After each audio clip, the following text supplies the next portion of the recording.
Ladies and gentlemen, welcome once again to Indaba Africa. This is Chris. Glad you tuned in. Happy to see you wherever you find yourself around the world today, whether that's in the UK, Canada, the US, somewhere in the Caribbean Basin, New Zealand, Japan, Singapore, Malaysia, Ireland, all places people have tuned in from, Nigeria, Ghana, Botswana, Dumela, Botswana, Namibia, or South Africa.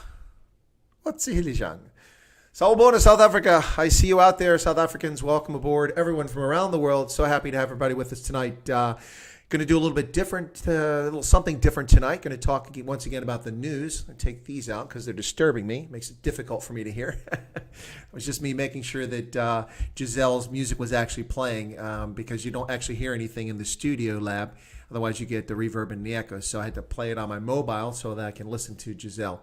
And if you're not risen or stirred by that stirring song by Giselle, then I think that you're probably comatose or simply don't have an appreciation for good music. So hopefully folks can hear me pretty well. I've moved the mic around again. I think the problem was the wrong USB port. My last stream was, the one with Rogan was dodgy, not my last one. I switched to a different mic last time. So my apologies for that, but PCs are not perfect, and that's part of the problem. Garrett says the mic's much better. I've made a few changes, and hopefully, but the problem, guys, is people have a go at me every now and then. They'll come on and go, can't hear your mic, and some of them really can hear it just fine, and I start fiddling with it, and it messes things up. Right, so let's see who we've got here in chat. Let me say hello to some folks, and then I'll get into the meat of today's conversation. Hey, there's Yanni. Good to see you, Yanni. All right. Okay, I'm going to put this up because I'm going to do it today. That's right, because a lot of folks don't know that we have memberships here at the station. Yeah, as if I'm working back at a radio station again. Don't know that we have memberships in Chris White Africa. We do, and I'd have to welcome 2 new members for starters. So let me do that. I don't want to be negligent before I get into comments and saying hello to everybody. So first off the bat, since last on the air yesterday, I had 2 new members.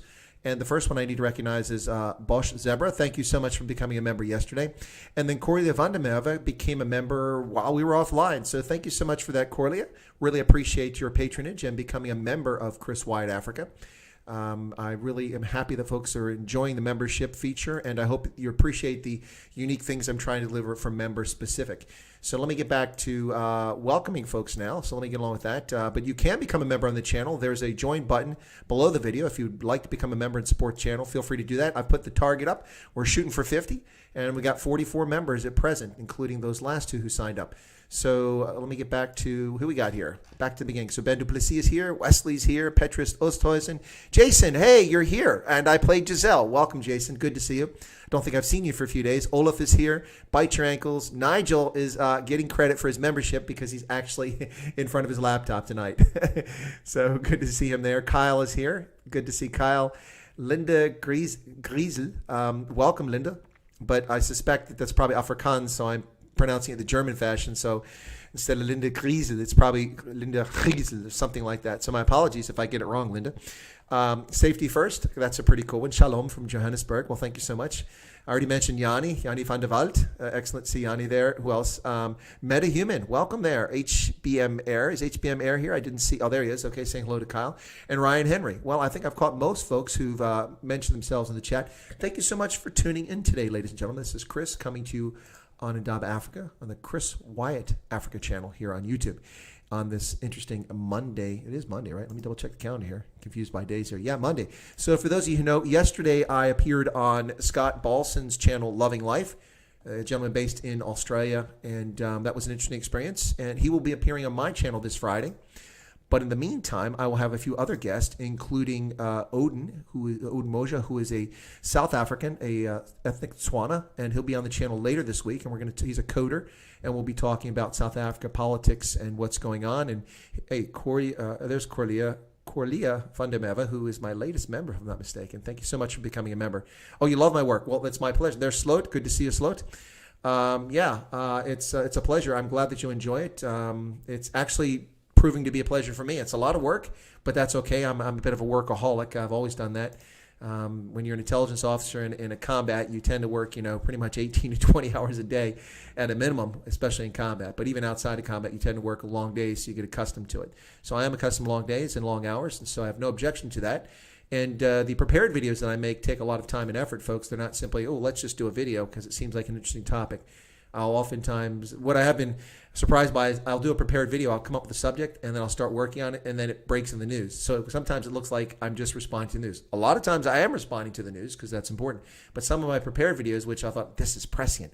People need to know about this. I start preparing for the video and then it comes out in the news. I'm like, oh, okay. Well, people will be interested, but they're not going to think that I was forward leaning. So I like to try to do that, be forward leaning. So, and Anna Marie Jenkins says, well, it's pretty well.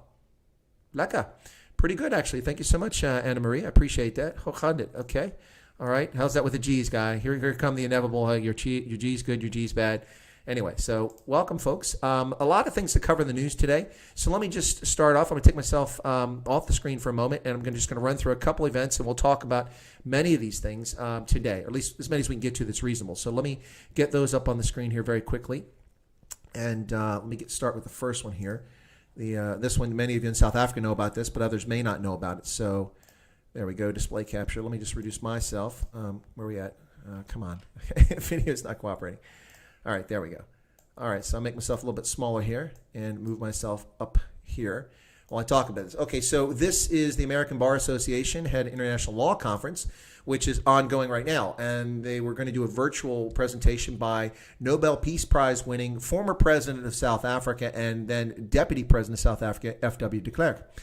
And they or de Klerk backed out of it under cowardice in the face of political correctness. The man is a Nobel Prize winner. The world bent over backwards to accommodate Yasser Arafat, a known terrorist who was also a Nobel Peace Prize winner and was a terrorist, an avowed terrorist to the last of his days. This is nothing you can attribute to F.W. de Klerk, yet he was abandoned by the public over his comments on Twitter and some social media comments of late. But this is cowardice in my view, and so I thought we'll talk about that. And here you go, right there. Former South African President F.W. de Klerk withdraws from U.S. rights talks. So there he is right there. Picture him with former President Mandela. Yep. De Klerk, who was the head of South Africa's white minority government until 1994, was scheduled to speak at a 1 July at an American Bar Association virtual event on issues such as minority rights, racism, and the rule of law. But his participation unleashed a barrage of criticism from South African opposition parties and activists who called on ABA to cancel his attendance, given his role in the apartheid area's security apparatus. Political cowardice, ladies and gentlemen, unnecessary, ridiculous. Well, whatever you think of F.W. de Klerk, not listening to him, I see that Petrus Oosthuizen says he's a traitor. Well, whether he's a traitor or not, he is an historical figure involved in historical events, and that merits listening what he's got to say, whether you like it or not. While at the same time, my picture, I need to take my picture off because it's not working there. Hang on a second, guys. Just a second. I realize I'm covering up the headlines, and that's not going to work. So let's do this here. There we go. Maybe that'll work. All right. So, and I got to take the membership goal off. That's also in the way. There we go.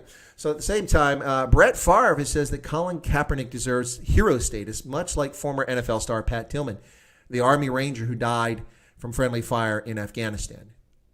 Brett Favre thinks that Colin Kaepernick deserves hero status. I'll talk a little bit about that a little bit later coming up. I have a video if I can get it to work. There it is. And in Malawi, the elections are tomorrow, ladies and gentlemen. Malawi has a redo of its 2019 presidential elections, which the Constitutional Court set aside for massive irregularities, in which the sitting president, Peter Mutharika, received just 38.5% of the vote. But under their system, it was first past the poll, so he was reelected. Subsequently, the court set aside that election result earlier this year and required that a new election be held with different conditions. And among those conditions, the government would have to now take someone that gets 50 plus 1. So you can no longer get first past the post in Malawi. You must get a majority of the votes in the popular election in order to become president. So if there's not a clear winner, there'll be a runoff, and then there'll only be the top two candidates so that one of them will have a majority. All right. So there's that. I mentioned Kaepernick. Someone asked me to talk about this. This is an artist in South Africa. His name is Dax Tafwala, and Dax has done some interesting art. And so I'm going to try to interview Dax, and maybe we'll promote Dax's art on here. This is apparently, art is in the eye of the beholder, but this looks pretty interesting. I'll read to you from the screen. It says, I met Dax at the Greenland Village Mall Market in Pretoria in 2018. From the very first glance, I could see he was an amazing talent and had a tenacious eye. His acrylic and oil paintings on canvas are superb and a feast of color. All right. So pretty cool. Here's some of the art that Dax does. So anyway, we'll again, for those who pay attention to my channel, I do promote South African businesses. And so Dax Tafwala, I will see if we can get Dax on the show and discuss his art at some point in the future. All right, now here's yet another situation of another farmer being killed in South Africa, tragically. This is a third farm attacker. This is near Ladies Brand. Not too far. This is reported from Bloemfontein. And they held people down in the home. It's just really tragic what's happening there. Some people have asked about protective mask PPE distributors in South Africa, ppedistributors.com. And I'll put that link in here if you want. That's one of the folks who follows this channel, and this is something that's available. If you're looking for the N95 mask, they do have them. I believe they're in stock. Just mention that you heard about them from me in case they expect you to buy, 2 truckloads full. You don't need 2 truckloads. You just need whatever you need. I think Tertia or somebody was looking for them for school. Anyway, so reach out to them. That's one of the providers that might be able to help you out. And in California, Governor Gavin Newsom has issued a mask order declaring that citizens must wear masks. Several county sheriff's departments have refused to enforce this, apparently. While governors such as Gavin Newsom let terror groups like Antifa and Black Lives Matter run roughshod unabated across their states, they continue to implement measures that some call draconian as coronavirus cases have rebounded as states open up. On Friday, California broke a record for the number of cases in a single day, according to KTLA, which is a television station in Los Angeles. That same day, Newsom issued a new mandate that is ordering state residents to wear masks inside public spaces and in situations where 6 feet of social distance cannot be maintained. However, at least 5 sheriff's departments are fighting back, saying they will not enforce the order while citing the minor nature of the offense or lack of sufficient resources. The sheriff's offices which announced a refusal to enforce the order are Orange County, which is significant. That's traditionally a conservative county, but has trended purple of late. Sacramento, state capital. That's even more significant. Tulare, Fresno, and Calaveras. Calaveras is a rural county, so a little bit different. Anyway, so Gavin Newsom is up to his nonsense once again in California. So beyond that, there's a few other things I wanted to talk about today, and I seem to not have a link up here. I'm wondering what happened to that, but I did have it. So, for instance, I'm going to talk about Dinsesh D'Souza. I've mentioned Brett Favre. I'm going to talk about Leon Schuster a little bit here, and also John Bradenkamp, the 79-year-old Zimbabwean, has passed away. And we've mentioned F.W. de Klerk. So we'll talk about a little bit more about that as we go along in the stream today. But let's go ahead and I don't want to tease people and keep you here wondering, am I actually going to talk about Dinsesh D'Souza? So let me read the comments before I get further into Dinsesh D'Souza. Right. Hendo is beyond hutful of de Klerk. Bite Your Ankle says, Bite Your Ankle says, my surname is de Klerk, so please specify. That's funny. That's funny. Okay. Chris Bernard, is it Christian Bernard, the guy who did the first heart transplant? Is that who we're talking about? Let me see what else we got here. Jason, hey Chris, yes, I missed you the last week and a half. My girlfriend was with me, so I couldn't watch YouTube and flirt with your ladies on stream. Yeah, actually, you did miss it, Jason. I had a series of women on here. We had Toyin Usimri, we had Giselle on for the interview, then we had Unati Kwaza on the channel, we had Renee Kruger before that. So a whole series of women come on here.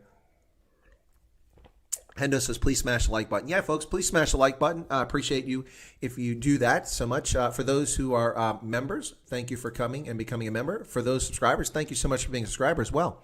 Absolutely awesome.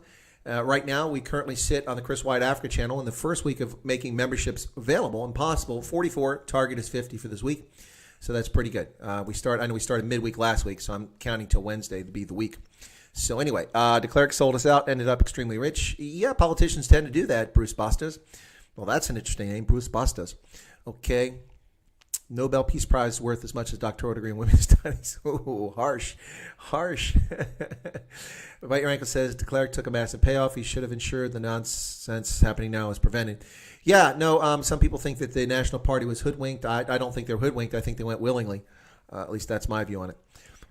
The big thing about de Klerk is he lied to everyone. Exactly what he said wouldn't happen. It did happen. Well, yeah, but some of that has to do with the fact that after he resigned as deputy president, he had very little say or control over what happened after that. So, yeah, you can blame him, and he is responsible, but not exclusively. Fonz is asking where the old SADF guys are. Speaking of old SADF guys, later in the week, I should have on Major General Johan Just, who was from the South African Defense Force and then continued to serve in the South African National Defense Force, from which he retired as a major general, an old infantry officer, and then later worked for the South African Park Services. And he works in private sector now, and he will be my guest coming up on Chris White Africa, the Indaba Africa channel. Let's see. Masisi is using political power to gain advantage and get land against Masisi in Botswana. Interesting. Great content, Chris. Oh, thank you. Please. Need to get forth. We're close. By the way, we are close to 5,000. I wish 4,000 subscribers, ladies and gentlemen. When I came on the air, we were at 3,956, I believe. Yep, and that's where we are now. No new subscribers since we tuned in. So I guess it's the usual suspects. Are we looking for Kaiser Sose? Is that what's going on here? We're all looking for Kaiser Sose and the usual suspects. Yeah, so it looks like the home crowd tonight. No visitors. Visitors are welcome to become part of the party, join the family. Okay, Corlia Justi. Yeah, okay, Justi. Sorry. Yeah, that would be the correct pronunciation. Thank you for that, Johan Justi. Yep. All right. Still a number of us SADF guys around. Yeah, there are handy Dutchmen. Okay, so let me do this. This is something a little different, folks. I don't know if you'll appreciate that or if people are going to drop off en masse, but I thought this would be interesting. So first off, for those who you are familiar with Dinsesh D'Souza, this is his latest book, The United States of Socialism. It just came out a week or two, about 2 weeks ago, I think it was. And if you'll notice here, I have a signed edition. That's right. I'll show you the autograph. Dinesh has autographed this version. There were a limited number of these produced, of course, where he signed it. And there's Dinesh's signature right there. Excuse me. Yep. I think you'll have to take my word that's Dinesh's signature because I can't read Dinesh or D'Souza with that. But nonetheless, that is Dinesh D'Souza's signature. At least with Donald Trump, I can read it. And I know that because I was given a retirement certificate signed by one Donald Trump. All full colonels and above in the U.S. military who retire get a retirement certificate if they have 30 years of service or more from the President of the United States. And I had 36 years, so I got a certificate, a retirement certificate from him, along with many other things for retirement. But Dinesh D'Souza is amazing. Dinesh D'Souza is an immigrant to America, came from India, attended university here, and he wanted to become an American because India was so screwed up. Not that he dislikes India, that's where he's from, that's his heritage, but he saw the American ideal and he wanted to be part of it. Yeah, so let me, Corlia correcting my Yuste again. Okay. Botswana's president goes shopping for a farm on the Mail and Guardian. I missed that story, Gareth. It didn't turn up in my search of news on Botswana, so I'll take a look at that. But what I propose to do today, and we'll see if people disappear, is I'm just going to read a little bit of a section out of this, a book reading. So this is from the introduction. And the reason I'm reading this is I think it's instrumental or illustrative, I should say, of what's happening in South Africa and the U.S. and around the world. And as you can see, that there's quite a bit in here that Dinesh has written that I find compelling, hence the highlighting all over the place. And I don't like a single highlighter. I like to point things out. So I'm going to try to find this section that I want to read to you. And this is, in the introduction, it's called The Socialist Temptation. It starts at the bottom of that page right there. And so let me read this to you guys, and hopefully I won't chase people away. So this is Dinesh D'Souza's words. He says, my agenda for this book is twofold. First, to make the moral argument against identity socialism. And second, to make the moral argument for free market capitalism. I will debunk the socialist dream and affirm the American dream. All right, I'm on board so far. That sounds pretty good to me. Debunking socialism and affirming the American dream. Way to go. Good start. These arguments are not a simple matter of ideological refutation. The refutation is dependent on directly confronting the root question. Who owns what? And ladies and gentlemen, that is essentially what the contest is all about right now. In the political sphere, whether it's in South Africa or the United States, it's who owns what and who is entitled to what. And we'll talk about entitlement as we go forward. What are we entitled to? I'll explore these questions toward the middle of the book after I've laid the necessary groundwork. My refutation also requires me to expose the socialist temptation. After all, if socialism is such a bad idea, why do so many people go for it? And that is a good question. People are asking that question. We defeated socialism with the Cold War. It's been proven bankrupt and unsuccessful time and again in every country it's been tried. So why do people still flirt with the idea of socialism? Dinesh addresses that, and we'll talk about that. Why do powerful figures in culture and politics so aggressively promote it? The socialist temptation is widely described by conservatives as the temptation to live off of free stuff. But hey, listen to this, conservatives, if you're out there. But this is not so. The temptation is actually more complex. It is the temptation to annihilate one's conscience by feeling justified in living off other people's work. Now, I'll read that again, ladies and gentlemen, because that's a fantastic sentence. In his view, Dinesh D'Souza says, it is the temptation to annihilate one's conscience by feeling justified in living off other people's work. My goodness, are we talking about the African National Congress, those angry, naughty children? Are we talking about the Democratic Party here in the United States? I think we might be. Think about it this way. Most people would not dream of going to their neighbor's house, eating from his refrigerator, and helping themselves to his wallet. It's just not right. So the only way to involve honest people in a theft scheme is to convince them that their neighbors have been stealing from them. White monopoly capital? Expropriation without compensation? Does this sound familiar? Let's see. Their neighbor has filled his refrigerator with provisions that belong to you. He took your provisions. His wallet is filled with your money. Therefore, you should feel perfectly entitled to raid his refrigerator and his wallet because in doing so, you're merely recovering stolen goods. That's the socialist mindset. This is the apple that the serpent is offering to Adam and Eve. This is the false narrative that needs to be deconstructed and exposed. Well, ladies and gentlemen, I think that Dinsesh D'Souza has hit this one on the head right there. Fantastic sentence. Let me continue on here. The second part of the socialist temptation involves the serpents. I mean the socialist. He wrote that, not me. That's Dinesh's joke, not mine. I know I'm tempted to do that. I do that oftentimes, but let me read that again. This is Dinesh's own words, not mine. It's hilarious. The second part of the socialist temptation involves the serpents. I mean the socialists themselves. This is a class of people that has no idea how to create wealth. You're not going to get an argument from me. Pretty much the only thing they know how to create is words. What are we reading, Brew? We are reading from The United States of Socialism by Dinsesh D'Souza, his most recent book, and a fantastic discussion. I have a signed, autographed edition right there. See, signed edition, fantastic. We're reading from that. This is from the introduction. So let me continue on. All right. Pretty much the only thing that socialists know how to create is word. This does not mean, however, that they are untalented. They're actually very talented, just not at making iPhones or warehouse delivery systems or getting oil out of the ground. Resentful of those who can do these things, the socialists proclaim them selfish and greedy and imply that such vices are responsible for their notable prosperity and success. Or in the case of South Africa, they also throw in that they're white, and that's why they're successful. Yeah, anyway, not that that's racist or anything. So let me continue. Dinsesh says, what the socialist class is good at, however, is creating envy and entitlement. Boy, that sounds familiar. Envy and entitlement. That is the two things that they can actually create. And hot air. I'll add hot air. Dinsesh is being too kind. Socialists are fantastic at creating envy, entitlement, according to Dinsesh D'Souza, and hot air, according to Chris Wyatt. This is their peculiar talent. And even though they won't admit it, they are engaged in a desperate battle for social control. What they seek is a displacement of power in society in which they, not entrepreneurs, direct the great apparatus of American industry, indeed direct the lives of the people themselves. Hey, there you go. Fantastic. I'm loving it. I'm going to do another page or so here, folks. Stick with me. They cannot, of course, admit this publicly or even to themselves. If they admitted it, they would have to concede that the very labels they apply to the entrepreneurs, namely greed and selfishness, would more accurately apply to them. Ooh, glass houses. So they insist that society is in need of a neutral, administrative class, someone to run things fairly, to iron out the inequities, to take care of the needy, to check and penalize the bad guys, and to regulate hate and intolerance, to always keep the public good in mind. So nice that they're available to do this for us. Then they anoint themselves to carry out this necessary task. They profess to undertake it on behalf of the people, in the name of the people. Yet the people are scarcely involved at all. The people aren't even persuaded. They have to be cajoled, propagandized, and bullied. Whoa, does this sound familiar, ladies and gentlemen? Black Lives Matter.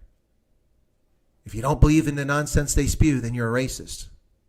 Sounds to me like you're being cajoled, propagandized, and bullied into supporting a terrorist organization. Anyway, back to his book. This is the first task of aspiring socialists. This is what they're doing now. Indeed, they are. And they do it ruthlessly, relentlessly, keeping their eye on the prize they are seeking. They want to be Plato's guardians, the people of gold, who rule by right over the lower orders, the people of silver and the people of bronze, what I call the serfs, which is what they want us to be, the serfs.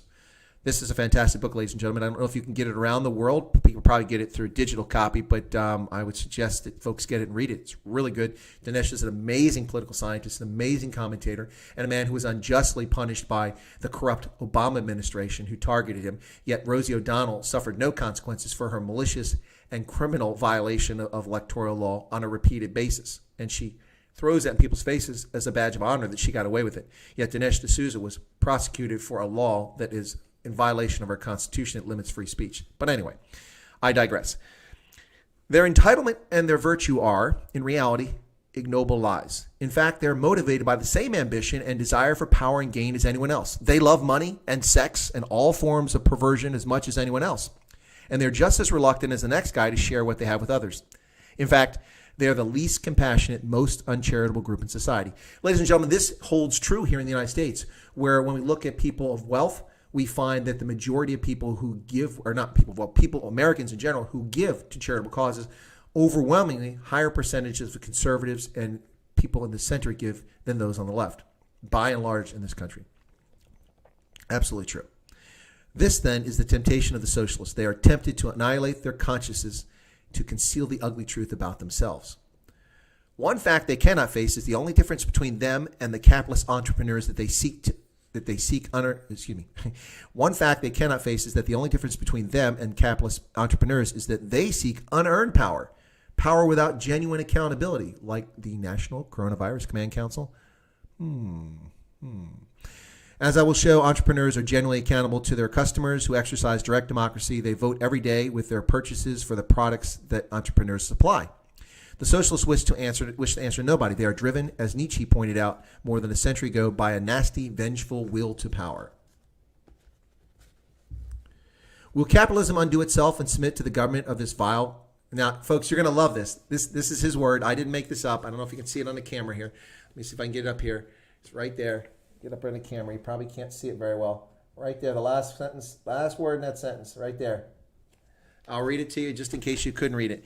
So he says, will capitalism itself undo itself and submit to this governance of this vile kakistocracy? So crapocracy. It's hilarious. Kakistocracy. It's a genuine danger, but I'll show you that this fate is not inevitable. The socialists are, in the end, a corrupt gang. They conceal their crookedness behind a mask of virtue, and they appeal to crooked people by giving them reasons to steal from others. Thievery masked in this way can thrive for a while, but thievery unmasked cannot. Once the socialist morality play is exposed as a theft scheme, as I'll do in this book, they are done. Well, there you go, ladies and gentlemen. That is an introduction to United States of Socialism by Dinesh D'Souza, a brilliant man, a fantastic immigrant who has added immeasurably to the kaleidoscope that is America.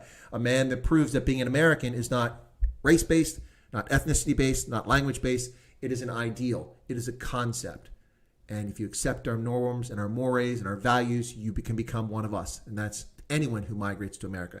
So I welcome Dinesh D'Souza, who's been American now for going on 30 years. And I'm thankful that he came to America and brought his talents to us. So I hope you guys enjoyed that book. I hope this didn't turn people off, although a lot of people just dropped off the screen. So apparently either it's late or it wasn't that interesting. But anyway, so there you go. I thought I'd try that. So did you guys like the book reading? Yes or no? So like the book reading, give me a yes. If you didn't like the book reading, say no. I'll just get a feel for it. And I'll just assume that the 10 or so people left didn't like it. Bianca von Vijk joined the EFF. Are you serious? I didn't hear that bite your ankles. That's hilarious. Vernon says hello. Good to see you. Really keen on reading it, but can't source it locally. Okay, Gareth. Okay, you guys did like the book. Good. Petrus Oosthuizen says, my ex-wife is a socialist. Petrus, would that be one reason why it's your ex? You don't have to answer that question. Oh, my goodness. Linda says, love your show. Have trouble pronouncing my surname myself. Oh, you're funny. English South African here, married to an Afrikaans South African. Oh, that's why you have trouble pronouncing it. Okay. Well, the problem, Linda, is that it's a German surname. Griesel. Griesel would be how you pronounce it in German, and German is my second language. It's funny. Yikes. Okay. People like it. Good. Audiobooks with Chris Wyatt. Well, yeah, I wouldn't mind doing that, but I would change my voice. I would talk in a different fashion if I were to read from the book. So once upon a time, Hansel and Gretel were marching through the woods when Hansel said, This sucks. Anyway, yeah. Who is Bianca van Wyk? Yeah, that's a good question, Nigel. Bianca van Wyk is I just got some information for my guest that's coming on later in the week on Wednesday, and so I just saw it pop up on my screen from Skype. But Bianca van Wyk is a very active person on Twitter. You can look her up, and she was on Ronaldo Good's program a few days back, and she really set a lot of people off. Gareth says maybe start with 1984. Yeah, why not? How about Animal Farm? That'd be a good choice. Corley, you like the voice. Cool. She's pretty, but... well, Gareth, I think you need to do a Google search of Bianca van Wyk and look at the pictures she puts out on her social media profile, and then look at more recent pictures. I, too, could put a picture of myself 27 years ago. But I'm more honest than that. Oh, you've just read Animal Farm, Gareth. Yeah, well, it's highly appropriate for the political scene we find ourselves in around the world today. So, folks, thanks for tuning in. We're 30 minutes in. This is Chris Wyatt on Ndaba Africa, the Chris Wyatt Africa channel here on YouTube. And we're talking about politics and events around the world today. And if you just tuned in, you've missed the reading from Dinsesh D'Souza's new book, United States of Socialism, of which I'm very fortunate to have. Whoops, I always mess this up. I'm very fortunate to have an autographed copy. He's signed this copy, and it's brilliant. Dinsesh D'Souza is a fantastic political scientist and commentator and a wonderful American. There you go. That's his signature. I'll have to take his word for it. But you can't read Dinsesh or D'Souza there. But that's what you missed so far, and we just barely touched on some of the events like FW de Klerk bailing out of the American Bar Association virtual conference that's continuing on through July 2nd. We also talked about Brett Favre praising Colin Kaepernick and a few other things like that. So let me catch up. Tertia, hang on a second. Have you read America, Imagine World? No, I don't think I've read that one, but I read what he did that got him in trouble with Obama because he pointed out some of the things about Obama that were true. Tertia, were you the person that was, I'm trying to remember now if it was Tertia was asking about masks?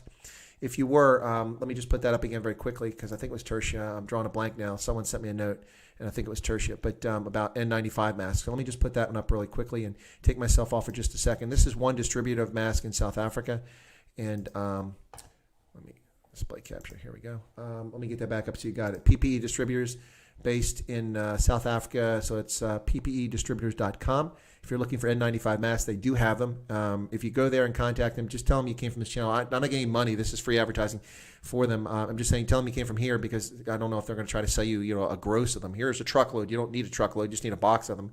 And so see if they'll sell them to you in that fashion retail. Anyway, but that's one of the distributors who I'm familiar with. And then there's another one I've been talking to for folks. So if you're looking for masks, some people need them to go back to schools and for work and things like that. Anyway, yeah, Animal Farm's pretty good. Let me see. Oh, God, I'm going to post that on her profile next. What's that, Bite Your Ankles? What are you going to post in the profile? Hansel and Gretel's racist. Yeah, okay, sure. Okay, Wesley says, off topic, but I was wondering in total, how many dislikes have you received in your stream? Don't ever recall.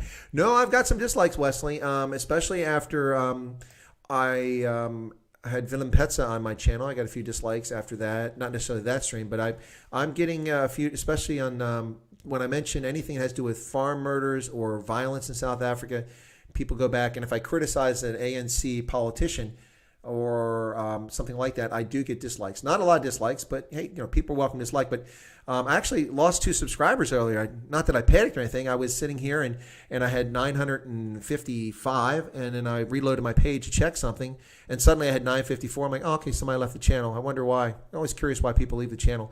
And then I went and I looked at videos, and I came back and I had 953. I'm like, what's going on?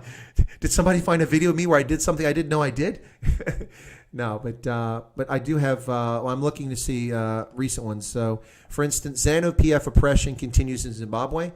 That one I have 85 likes and 4 dislikes. Somebody didn't like that I criticized ZANU-PF. A lot of Zimbabweans love that I criticize ZANU-PF because they don't live in Zimbabwe because of its corruption and its oppression of Zimbabweans.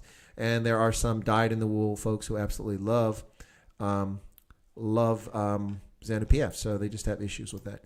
You're always going to get. You can't please everybody, ladies and gentlemen. I was on my channel. We were having a chilled evening a few nights back, and one of the subscribers on the channel was angry that I was not being more serious, and I wasn't being jocular, but I was just not talking the serious news articles that I usually talk about. And somebody asked about my rugby jersey, and I said it, I showed it, and then the person said, I don't want to hear about rugby. There's serious stuff going on here. And I'm like, I don't know what you're talking about. Well, I think I figured out what it was. Sightlanders had terrified South Africans with a video release, which Ronaldo Host documented on his channel. But they had terrified South Africans with this video release, and I think that's what happened to this member, or this subscriber. This subscriber was upset that I was talking about something other than the fact that there was going to be an Armageddon on the Day of African Youth, which it turned out not to be the case. I'm not attacking Sightlanders. I'm just pointing out that that's where it came from. So yeah, so I think that's why that person was not happy. So you can't please everybody.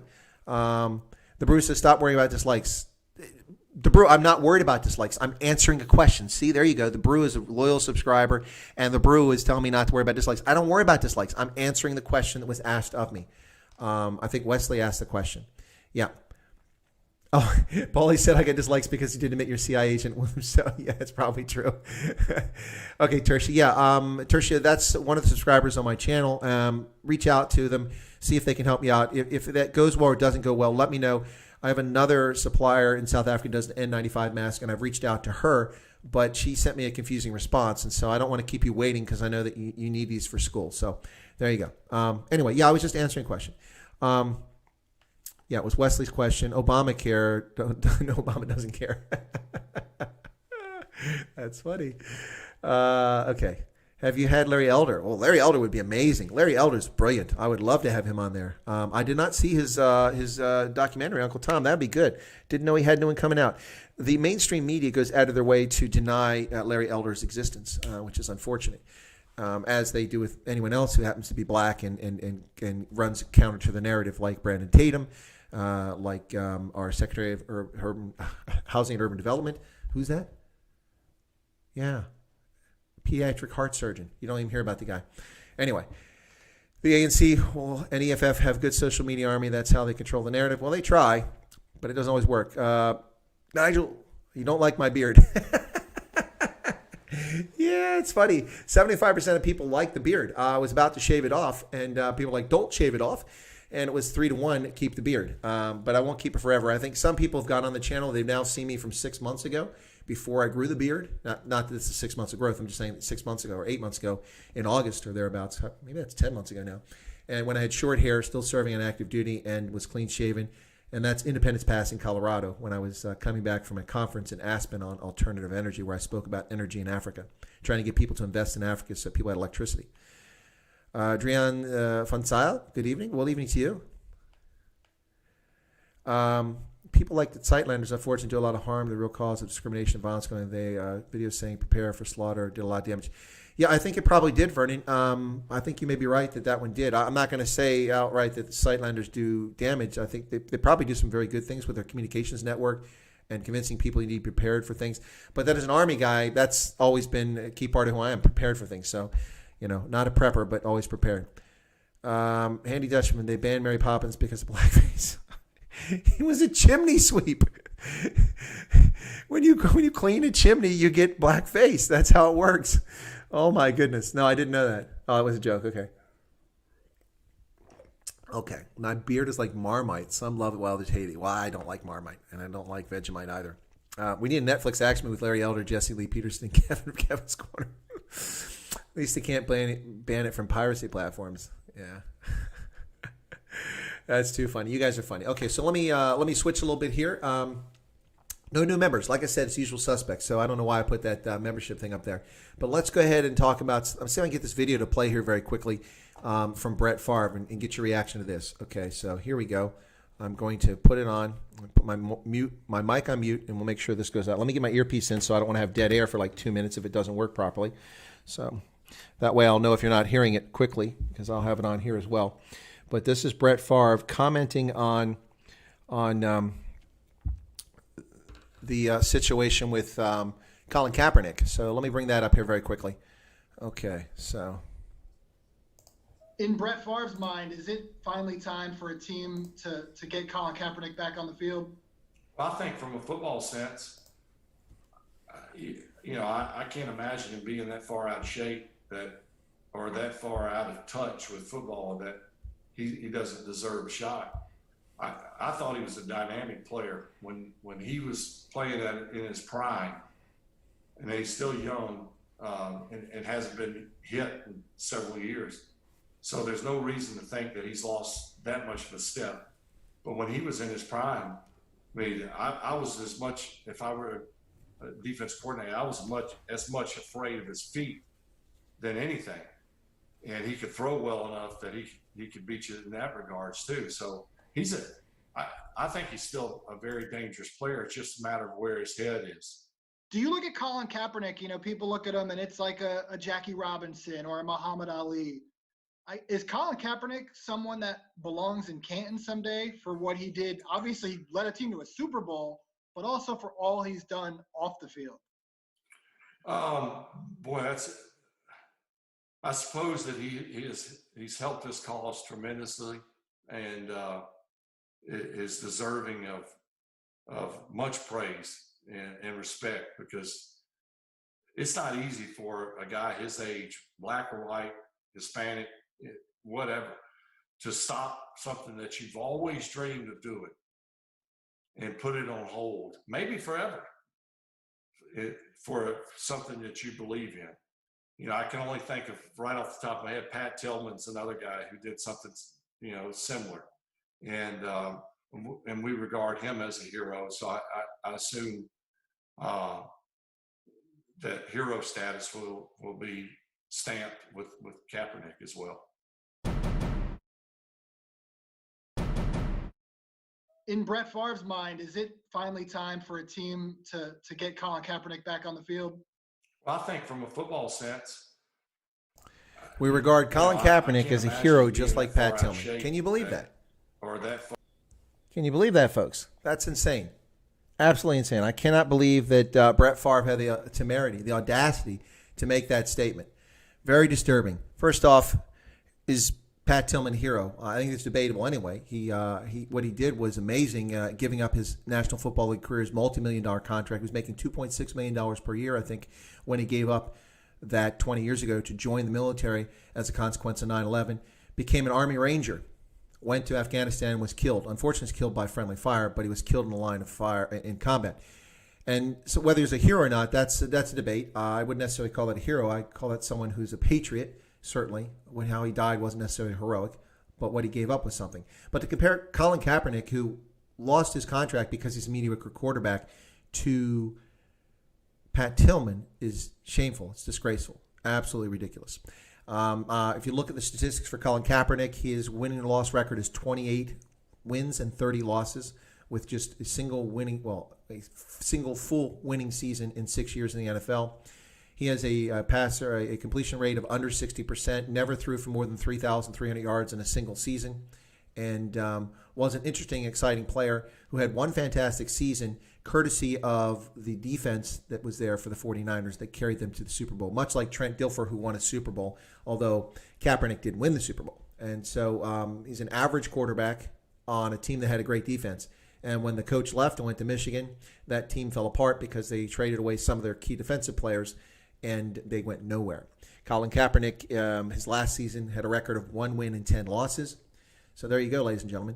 Now, obviously, he doesn't bear the brunt of the team for its losses, but by the same token, does he get credit for all the wins? Nonetheless, he's a losing quarterback with an average performance, and that's the reason why nobody wants him. Plus, he's toxic. He runs around and tells all kinds of fairy tales about America and lies and can't fully explain what his issue is. And so, yeah. But Brett Favre has gone on and been interviewed now and joined the political pandering nonsense that's taking place around the world. Yep. So let me see. What have I missed here while I was showing that video? Just need to trim and some Buffelfontaine beard. Well, thank you, Tercia. Actually, my barber said that she could cut my beard and trim it up. So she is open, so I will go there. You guys talk about Marmite. Bruce says he's never been his prime and second-hand player. I agree, Brew. As I just said, you wrote that before I commented, but he's never been an impressive player in my book. And he had one really good season when the 49ers were 12-4, but that was because of Jim Harbaugh's defense in San Francisco. That's what made the difference. The games weren't won by the team. Look at those games; they were won by their defense. Olaf is taking off. He's sad he's taking off. I don't know if he's taking off because he didn't like my videos, he didn't like my book reading, or he's just got to go. I think he's just got to go because it's late. Collins, Corley, what are you disgusted about? Let me see. Mary Poppins banning was celebrity radio in the UK. The bro, interesting question. Have you ever seen a single Springbok take a knee? No, I haven't. I have never seen a Springbok take a knee. Has it happened? That would be a surprise to me. I think that was a rhetorical question. Gareth says, I know you have a beef with the NFL right now, but I started watching it this year for the first time. It's not rugby, but not bad. No, football's a great game, Gareth. I have no issue with the game of football. I have an issue with the NFL, and actually had made peace and was willing to come back to support the NFL and watch their games again this year until Roger Goodell comes out with his nonsense. Again, the issue for the NFL is these people don't care about the real issues. They didn't care about concussions. They didn't care about retirements for people who were crippled from their injuries from playing football back in the 40s, 50s, and 60s. None of that was something the NFL cared about. It took strikes to get players, unions, and I'm not really a fan of unions, but in this case, they got benefits for people who deserve them.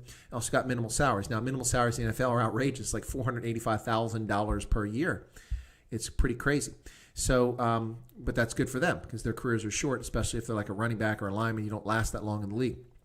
But, football is a fantastic game. It's just unfortunate. Oh, look at that. Linda has become a member, and she's got the zombie climbing the Mahaly'sburg. There it goes. Thank you so much for that. Love to see the zombie climb. Thank you so much for becoming a member, Linda. Really appreciate it, even though neither you or I can pronounce your surname properly, and I forgot. Yeah. No, the NFL football is fantastic. I really enjoy it. People around the world disparage American football, but it's amazingly popular and amazingly profitable. And there's a reason why other leagues have tried to emulate it. Many have failed, but many have tried. Anyway, so I hope the Bucs never do take a knee. I agree with you, the dodgy idealist. Go full screen. Oh, you want me to go full screen? Well, then if I go full screen, I'm going to cover up the Mahaly'sburg, and I love the Mahaly'sburg, and I don't want to mess up. I'll get a little bit bigger. There we go. How's that? We'll move that up there, and I'll get a little bit bigger. Okay, but I'm not going to go full screen because then I'll try it. Let me see. I see I'm not going to go full screen. Okay, since someone asked me to go full screen, I'll try to do that today. So I won't go quite full screen, but I will go larger. How's that? Is that good? You guys like that a little bit better? Well, that is full screen. Oh, ice cream truck's in my neighborhood. I can hear him outside, the ice cream truck. You didn't say great, just better than stop. Well, listen. Gareth, watching paint dry or watching people play badminton is better than watching soccer. Come on. It's a boring game. Very boring game. Spreading Marmite's like spreading putty. That's funny. Harley asked if I heard about Rossi's health concerns. No, I haven't. What's going on with Rossi Erasmus? Is something wrong? Something wrong with his health? I've not heard about that. Nigel says, I think Chris must have an evening just on the merits. Go more. Thank you, guys. Metahuman says, I'm guessing Metahuman is probably watching on a mobile. Oh, Ben's there. Ben likes the full screen. Is good. Okay, well, I don't usually do the full screen because I'm talking about news and other things, not just about me. But I'll leave it up there for now. We'll see how it goes. But let me move the memberships down, that little membership button. See if why is it not coming up? Let me hang on just a second there. Member goal, where's that at? Member goal. Okay, there we go. See if I can move this bad boy down. There you go. Put it somewhere where it can be read. See if we can't get people to sign up for the channel, just off the side there. Linda signed up. Thank you, Linda, for becoming a member of Chris White Africa. It's much appreciated.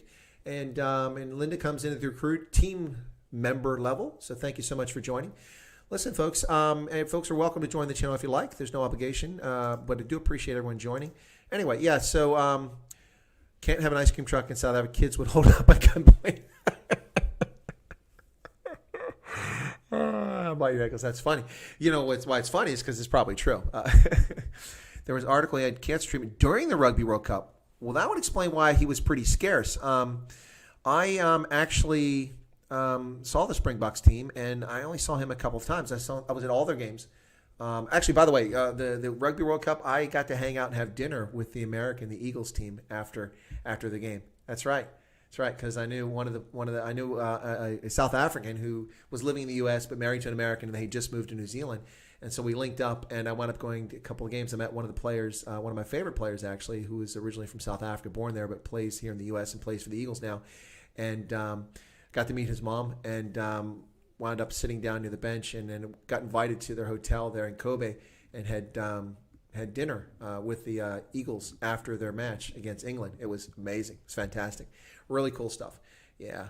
Chemo. Wow, I didn't know that. I wonder which kind of prostate cancer, probably, would be my guess. NFL and baseball profit because there's constantly ads between plays. Definitely watching NFL this year. Well, good for you, Gareth. I mean, that's great that folks watch it. I'm not happy about the NFL right now, so I'm holding judgment. I was going to give them another chance after they backed away from this nonsense. But my position on this is they don't really believe in it. It's just pandering. And I have a real issue with the NFL saying there's a lack of social justice when 65% of the players in the NFL are black, and they start out at $485,000 a year. The NFL is an entertainment event. I don't care to turn on Netflix and be bombarded with Black Lives Matter nonsense, which is what I get from Netflix, which is why my subscription is likely to be canceled sometime soon because I'm not getting very good value to begin with, and now they're just trying to propagandize me. All lives matter, including Black lives, and everything I've done in my life has been for equality of everyone and fair treatment of everyone. So to be pandered to like this and talked down to by these people who don't even know who they're supporting. These Black Lives Matter group is a terrorist group that has done serious damage to the social fabric of this country, and they've hijacked a real issue and they've turned it into something else. But anyway, so the NFL, if they were serious about it, they have their own channel. They could talk about this. They could bring people on there and discuss it, but they've never done that. They've never done that because they don't care. The Dodgy Idealist says, thank goodness I don't get Black Lives propaganda from them for now. Well, yeah, we get here all the time here. Microscopic polyangiitis with granular mitosis. I didn't know what that is either. Wow. No, I'm not kidding, Nigel. The minimum salary for an NFL rookie who signed a contract is $485,000 US per season.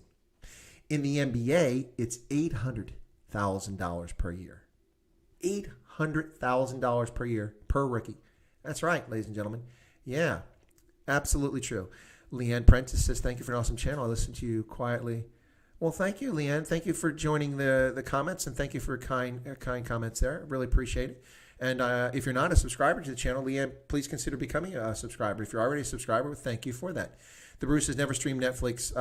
I stream Netflix because they picked up a television show which I truly loved, Longmire. Fantastic crime drama about a county sheriff in Wyoming, and it brought in issues of Native Americans and Anglo culture, cowboys, mining, forestry, local sheriff, law enforcement, all kinds of cool stuff. And it was really fascinating. It's done by a guy named Craig Johnson, who's from West Virginia, and he writes about Wyoming. That's interesting. But he's got a whole series of novels, the Longmire series. And this show was on A&E, Arts and Entertainment Network. It was their highest rated show, the largest premiere in the history of the network. They had the largest audience throughout this program, the 3 years it ran on the channel, and they canceled it because the idiots that run that channel didn't like the fact that the demographic was mostly people over the age of 40 who watched the program. What always surprised me about television networks is they get all wrapped up in, do we have 18 to 30-year-olds watching our programs? And when I was 18 to 30 years old, I always thought, why is that? Why do they care if I'm watching?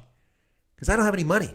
I haven't proven myself in life. I haven't earned anything. I haven't had time to amass any wealth at the age of 22. In fact, I'm just starting to pay back student loans for university at the age of 22. And at 30, I'm just getting a start in life where I actually have money and disposable income to influence what people buy and what I buy. So why would you be upset that the people that have all the money are the ones watching your show? What a bunch of morons in the entertainment industry. And so they canceled the show after 3 seasons. Netflix, because it was a quality program and they were looking for new entertainment shows, picked it up.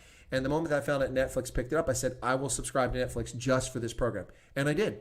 And they kept it for 3 more years. So we got 6 seasons out of Longmire, which is a brilliant program. Robert Taylor is the lead actor in it. He's an Australian. I'd never seen him before, and you would think he's an American. Does a fantastic job with his American accent and plays the character very well. But he plays Sheriff Walt Longmire. And Lou Diamond Phillips is his best friend, what's his name? Standing Bear is his nickname, but Henry Standing Bear is his name, and they're best of friends. It's fantastic. Longmire.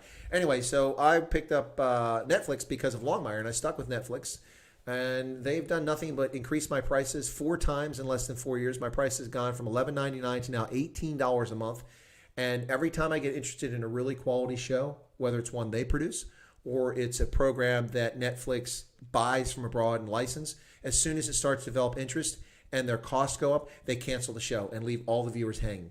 So I am handful of Netflix. And now they're pushing, every time I turn on Netflix, I get a big banner up there, Black Lives Matter. Watch these programs. You know what? You pandering piece of crap. Those movies you're showing, I've seen a lot of those when they came out 15, 20, 25 years ago. I don't need you to remind me that this is a good movie. No, thank you. And I don't have an option. It's just stuck on my screen, so it's kind of irritating. Yep, let me get back to chat here because I'm starting to kind of rant.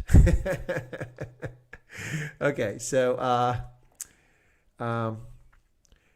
Gareth says, do I know the Ohio State Buckeyes player Ryan Pretorius? I do not. I'm not a fan of Ohio State. Ohio State to me is a small farming and technical school in Columbus, Ohio, where they teach animal husbandry. You have to understand, ladies and gentlemen, I'm a graduate of the Ohio University, the Harvard on the Hocking. The Hocking is a river that runs through Ohio University's campus, and we call it the Harvard on the Hocking. It is a premier institution of higher education in southeastern Ohio on the edge of Appalachia, rural Appalachia. And Ohio University is the oldest institution of higher learning in the old Northwest Territories, which include the states of Maine, Wisconsin, Indiana, Michigan, Ohio.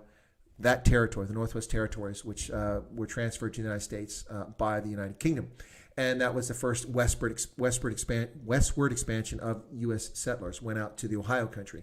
And so Ohio University was founded and chartered and founded in 1804, first classes in 1806. That small farming and vo-tech school, Ohio State, the Buckeyes, wasn't created until 1878. So now, okay, Ohio University has 20,000 students. Ohio State has 65,000. Okay, so they're a bit larger. But no, I don't know who Ryan Pretorius is. Is he a kicker? But that's a good question. Cancel Netflix because of very limited selection. Get through the life. Yeah, well, if you're in South Africa, I can get that. Yeah. Wonder how much Nas Botha made. Nas Botha got a tryout. Did he actually play in the NFL? I didn't know they actually played in the NFL. Longmire was a great show, Sloat. Yeah, it's fantastic. I have every season on DVD, and I watch them frequently. You know, it's one of those things. It's like The Big Bang Theory. I can just play in the background and watch it over and over again. It's good stuff. Yeah, and then, of course, Katie Sackhoff was in that, and she played Starbuck in the reboot of Battlestar Galactica, the awesome reboot that took place a few years back. It explored all kinds of social political issues. It was fantastic. But Katie Sackhoff, big fan of hers. Leanne is subscribed, but she listens quietly. Well, Leanne, thank you so much for that. I'm glad you popped in, so we knew you were there. It's really nice to hear from people sometimes. I know not everybody wants to get in the chat, so thank you so much for that. Let's see. What else we got here? 139 Rand on HD for 4 users. Okay. That's in dollars. That's not much these days. Netflix is the worst. I literally ask my wife on every show if the gay scene has occurred yet. Yeah, well, it's funny because there certainly is a push for that sort of programming. Less than 10% of the population, yet it shows up in 40% of the programming. It's interesting. We were at school together. I mean, he never played rugby. Yeah, kicker. Oh, okay. Well, thanks, Gareth. Yeah, no, I don't know his name. Yeah, I figured he'd be a kicker. That's usually where folks from abroad come in to play American football. There are exceptions. I mean, there's an NFL player as a lineman who's from Estonia, and which is interesting. That's different. And a linebacker on the Colts who is or defensive lineman from Estonia. Yep, pretty cool stuff. So nobody in Chaz has showered in 2 weeks. Well, that doesn't surprise me, ladies and gentlemen. May I ask you why you should live in Pennsylvania out of all the states? Well, Harley, that's an easy question, actually. So I just retired from active service in the U.S. Army after 36 years in October of 2019. Get my hat straight there. And my last assignment at the Army War College, or the last assignment in the Army was at the U.S. Army War College, which is based in Carlisle, Pennsylvania.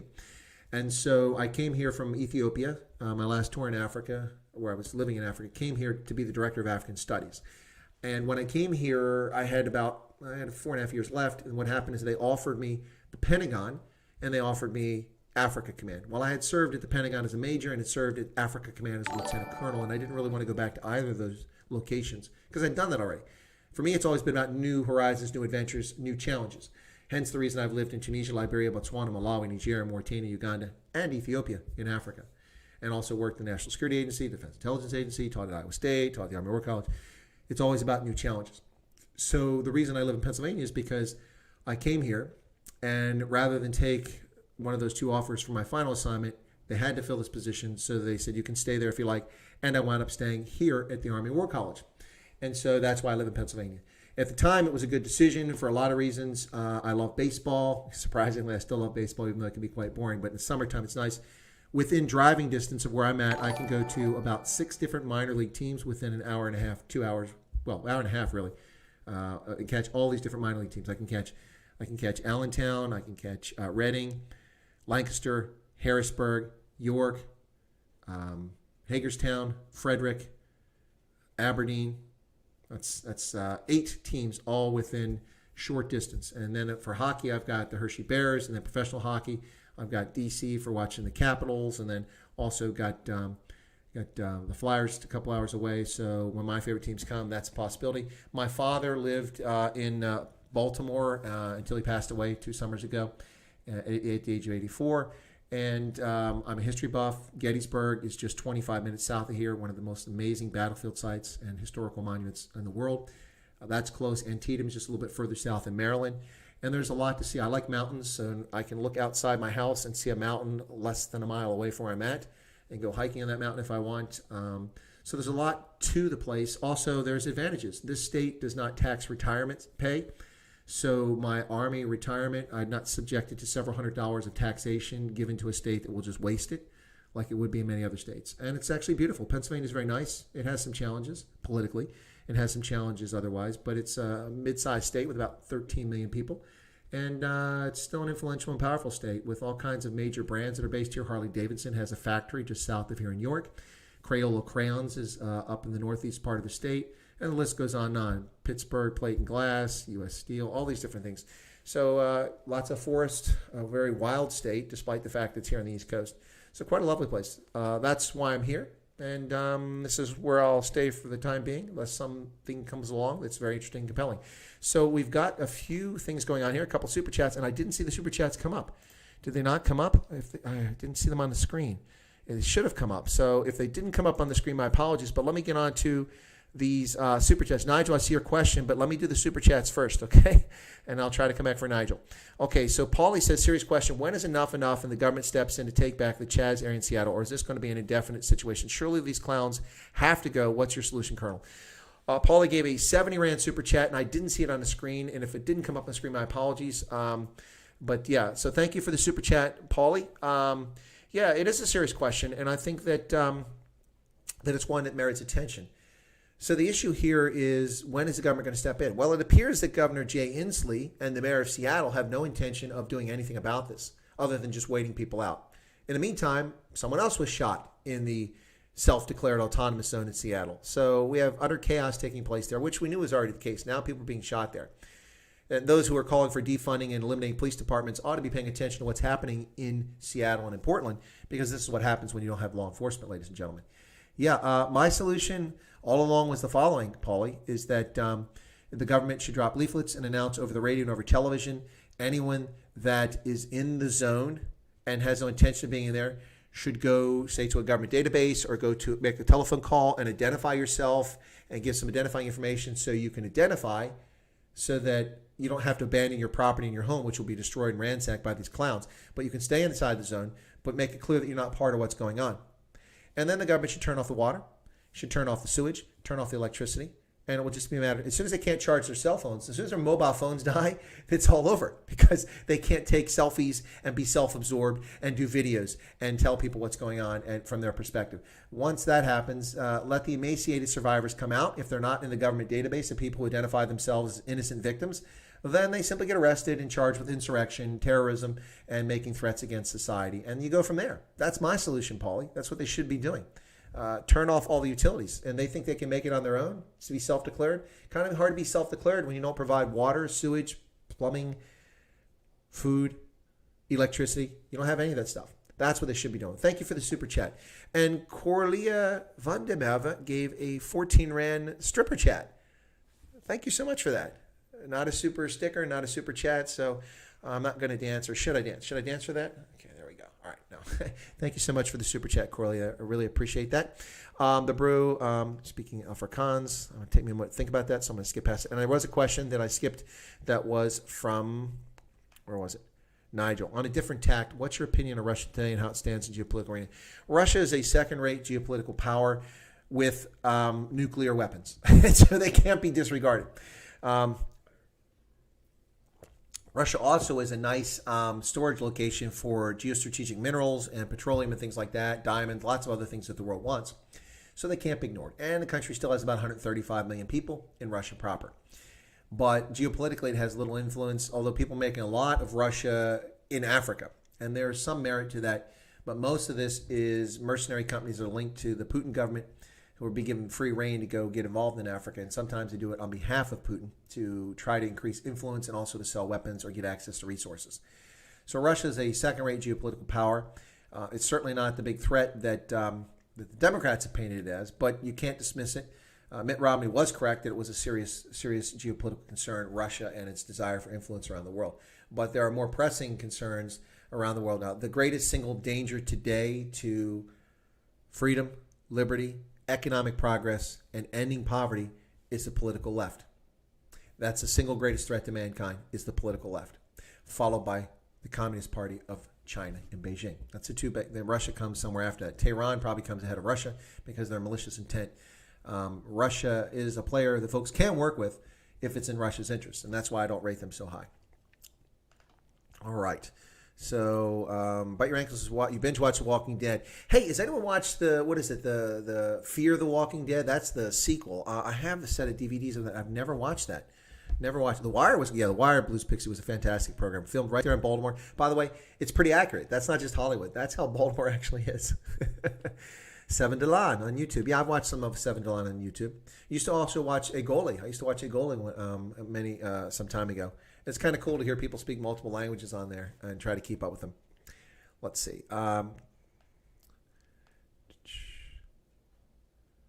Your mind baffles me. Also, your why does my mind baffle you, Corley? Is it because I know a lot of things, or is it really just the stray voltage coming out of my head that baffles you? So, well, what about my Army background, Corlelia? Do you have questions about my Army background? I'd be happy to talk about that. People don't ask about it much. Contrary to public opinion, in the Army, we don't murder toddlers and rape women on the weekend. That's it's apparently what the people on the left think that people in uniform do, but no, we don't. We'd never do that. Chop. Paulie said, great answer, makes sense. Well, thank you for the super chat, Paulie, and I'm glad that the answer was satisfactory. Okay, cool.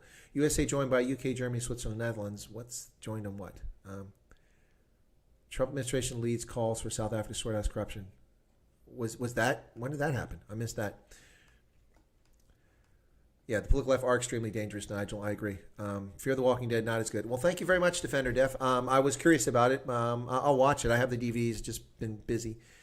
Bite Your Ankle says, I found this brilliant video on Parler about the Democrats being the slave masters, fighting the abolishment, fought against their voting rights. Yeah, they did.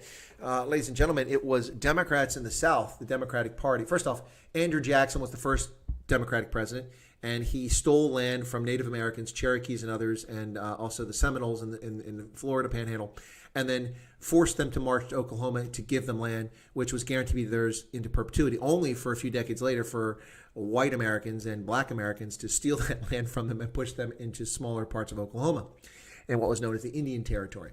So he defrauded them of their land and took their rights away. These were countries or nations that had their own constitution and such and were recognized by the United States, yet stole their land for white settlement. Yeah, so Andrew Jackson, proud legacy of the Democratic Party.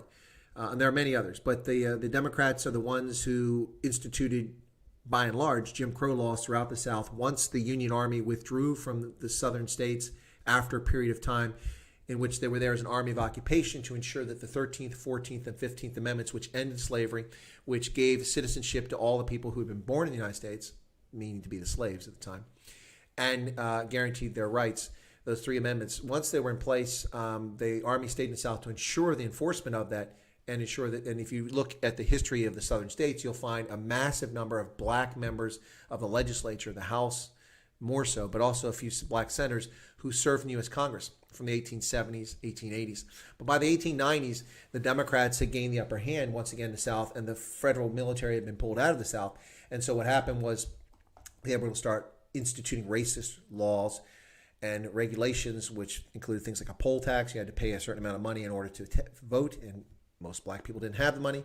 They reinforced the system of sharecropping so that black people couldn't own land and were kept into permanent poverty. And this was the Democratic Party did this. If you want to learn about the the racialization, the bigotry and racism in America, then you need to follow Dinesh D'Souza, because he talks extensively and authoritatively about the Democratic Party and its shameful history and how it tried to deny the Voting Rights Act of 1964. It prevented the Voting Rights Act of 1956 during the Eisenhower administration because the Democrats held control and they prevented it from coming to the floor for a vote. Learn about the Democrats. This is the same party under King Franklin Roosevelt who interred over 100,000 Japanese Americans, many of whom were citizens, some second and third generation American citizens. And because of the appearance of their face, the color of their skin, Roosevelt put them in concentration camps all over the western states. Most of them lost their entire life savings, their businesses, their homes, and they were put in concentration camps. Yet, in record numbers, Japanese Americans volunteered for military service. Of course, they couldn't be trusted in the Pacific because that's where the Japanese were. So they served primarily in Europe and did amazing things in uniform. Great patriots, Japanese Americans. That's how they were treated by the Democratic Party. And by the way, the Supreme Court, which was stacked full of leftists by King Franklin, endorsed that internment of Japanese Americans as legal. Yeah, that's right. Just like apartheid was legal. Doesn't make it right. Anyway, so that's the history of the Democratic Party, and it's interesting when you learn about them. Now, the Republican Party has a lot of its own issues, but the Republican Party, people forget, was founded on the sole issue of abolition. That's why the Republican Party existed. It was created with the sole purpose of ending slavery in America. That's right. And that story is never told in the subsequent story. In fact, the Civil Rights Act legislation of 1964 was only passed because Republicans overwhelmingly voted for it in the House and Senate. Without their votes, it never would have made it. In both the House and Senate, over 80, close to 90% of the members, Republican members of the House and Senate, voted for civil rights legislation, while only 60% of Democrats did. And if it hadn't been 80% of Republicans, it wouldn't have passed. True story, ladies and gentlemen. But somehow the press lies about what's happening and they tell people fairy tale stories. All right, let me catch up with the chat here. Thank you, Bite Your Ankles, for mentioning that video. The Brew, real question, do you regret your time in the military from a mental perspective? No, I do not. Not at all, Brew. It's an affectation. It's a calling. I did it out of love of country and pride in service and making a difference. And for those who watch Loving Life, I don't like to keep talking about some things I've done because people go, well, he's all full of himself or he's got a big ego. Now, we all got egos. I don't need any help with my ego. It can inflate just fine on its own. But I got to be involved and or lead some amazing things in my career. I mean, really amazing things. Writing for the President of the United States an intelligence report which kept hundreds of thousands of people from starving to death. How cool is that? How cool is that? Designing entire intelligence infrastructure so that a government's military stops spying on its citizens and foreign nationals and focuses on providing military intelligence for commanders. That's kind of cool. Rebuilding an armed forces after a civil conflict like I did in Liberia. Super cool. And I've worked with all kinds of amazing people all over the world. Fantastic experience. Really, really enjoyed it. So, no, I don't regret at all. I think I answered your question, bro. Gareth says, he used to call up the Talking Dead. Bunch of liberals sit around talking about their feelings and whining instead of fixing their problem. Yeah, you go out and kill the zombies, man. That's how you fix your problem. Don't run from them. The guy who made The Wire also made the New Orleans series show. Okay, I didn't know that. I don't know which New Orleans series you're talking about. There's a couple of them. But I've never been to New Orleans. One of the few places in America I've never been to. The only Jackson I like is Stonewall Jackson. Oh, there you go. That's right, Stonewall Jackson. There he is. Look at Jackson, General Jackson, standing like a stone wall. That's exactly what they said. My uncle's in Jackson, Georgia is pretty cool. Ha ha ha. Okay. Defender also Star. Well, I love Stargate. I'm a huge Stargate fan. I love Stargate Atlantis. It's amazing. Stargate, what's the universe is pretty good. It died prematurely. Atlantis was the best. Bite your ankles. I agree. Stargate Atlantis was the best. That's right. I liked that actor Joe who played the military officer, and Stargate Atlantis was awesome. FDR turned ships of Jews away. Yeah, he also was responsible for turning Estonians, Latvians, and Lithuanians who fought for the Allies back over to the Soviet Union, where they were either executed on the spot or shipped to gulags. Yeah, that's FDR. He's also responsible for the post-war division of Europe because he was basically senile and in ill health in his last days, and Yalta was basically just a puppet. And Churchill and Stalin happily divided Europe up. Yep. Stargate 1 was brilliant. Original movie, Rockmore. Yeah, original movie with, what's his name? Who played in all kinds of television shows. What's his name now? James Spader. Oh, yeah, who plays in The Blacklist now. James Spader was amazing in that. Really amazing. What's Cordelia sorry about? And her message deleted. History and Army. Wow. Okay. Sorry, I missed something. Metahuman says much respect. Well, thank you very much. Even if I've been to New Orleans, I swear. Yeah, well, but Durban and New Orleans are humid. I'm not a fan of humidity, guys. Stargate with MacGyver was awesome. Yeah, no, he was great. I watched him on General Hospital when I was young. Yeah, Richard Dean Anderson was on General Hospital. He was Jeff Weber. That's going back a few calendar days. Yeah, I loved Jeff Weber. Yep. And I loved General Hospital back then, Luke and Laura. It was amazing stuff. And then I'm not as big a fan of MacGyver, but I absolutely loved him as Jack on Stargate. He was amazing. Kennedy was a good president for the U.S. Yeah, Kennedy was a good president by and large, but ironically, as a Democrat, much of what he argued for were actually conservative positions. Kennedy lowered the marginal tax rate. He argued for a strong defense because he'd served in the Navy. So it was interesting that he was a Democrat because many of his positions were actually conservative. And some of the things he gets credit for, like civil rights, he had very little to do with. That was his brother, who was his attorney general, Robert Kennedy, who pushed for civil rights, not Jack Kennedy. But fire at me and we talk cock. What themes will renounce? I have a few ex-Anglo brothers who are trying to start a community to help. You guys are killing me. I don't know what's going on. Yeah, Kennedy was pretty good. I grew up with a different view of Jack Kennedy, but it changed over time, which is interesting. Really interesting how my view changed. But yeah, so some of the stuff we talked about today was on this stream. Just so people know, is I talked about the United States of Socialism, the latest book by Dinsesh D'Souza.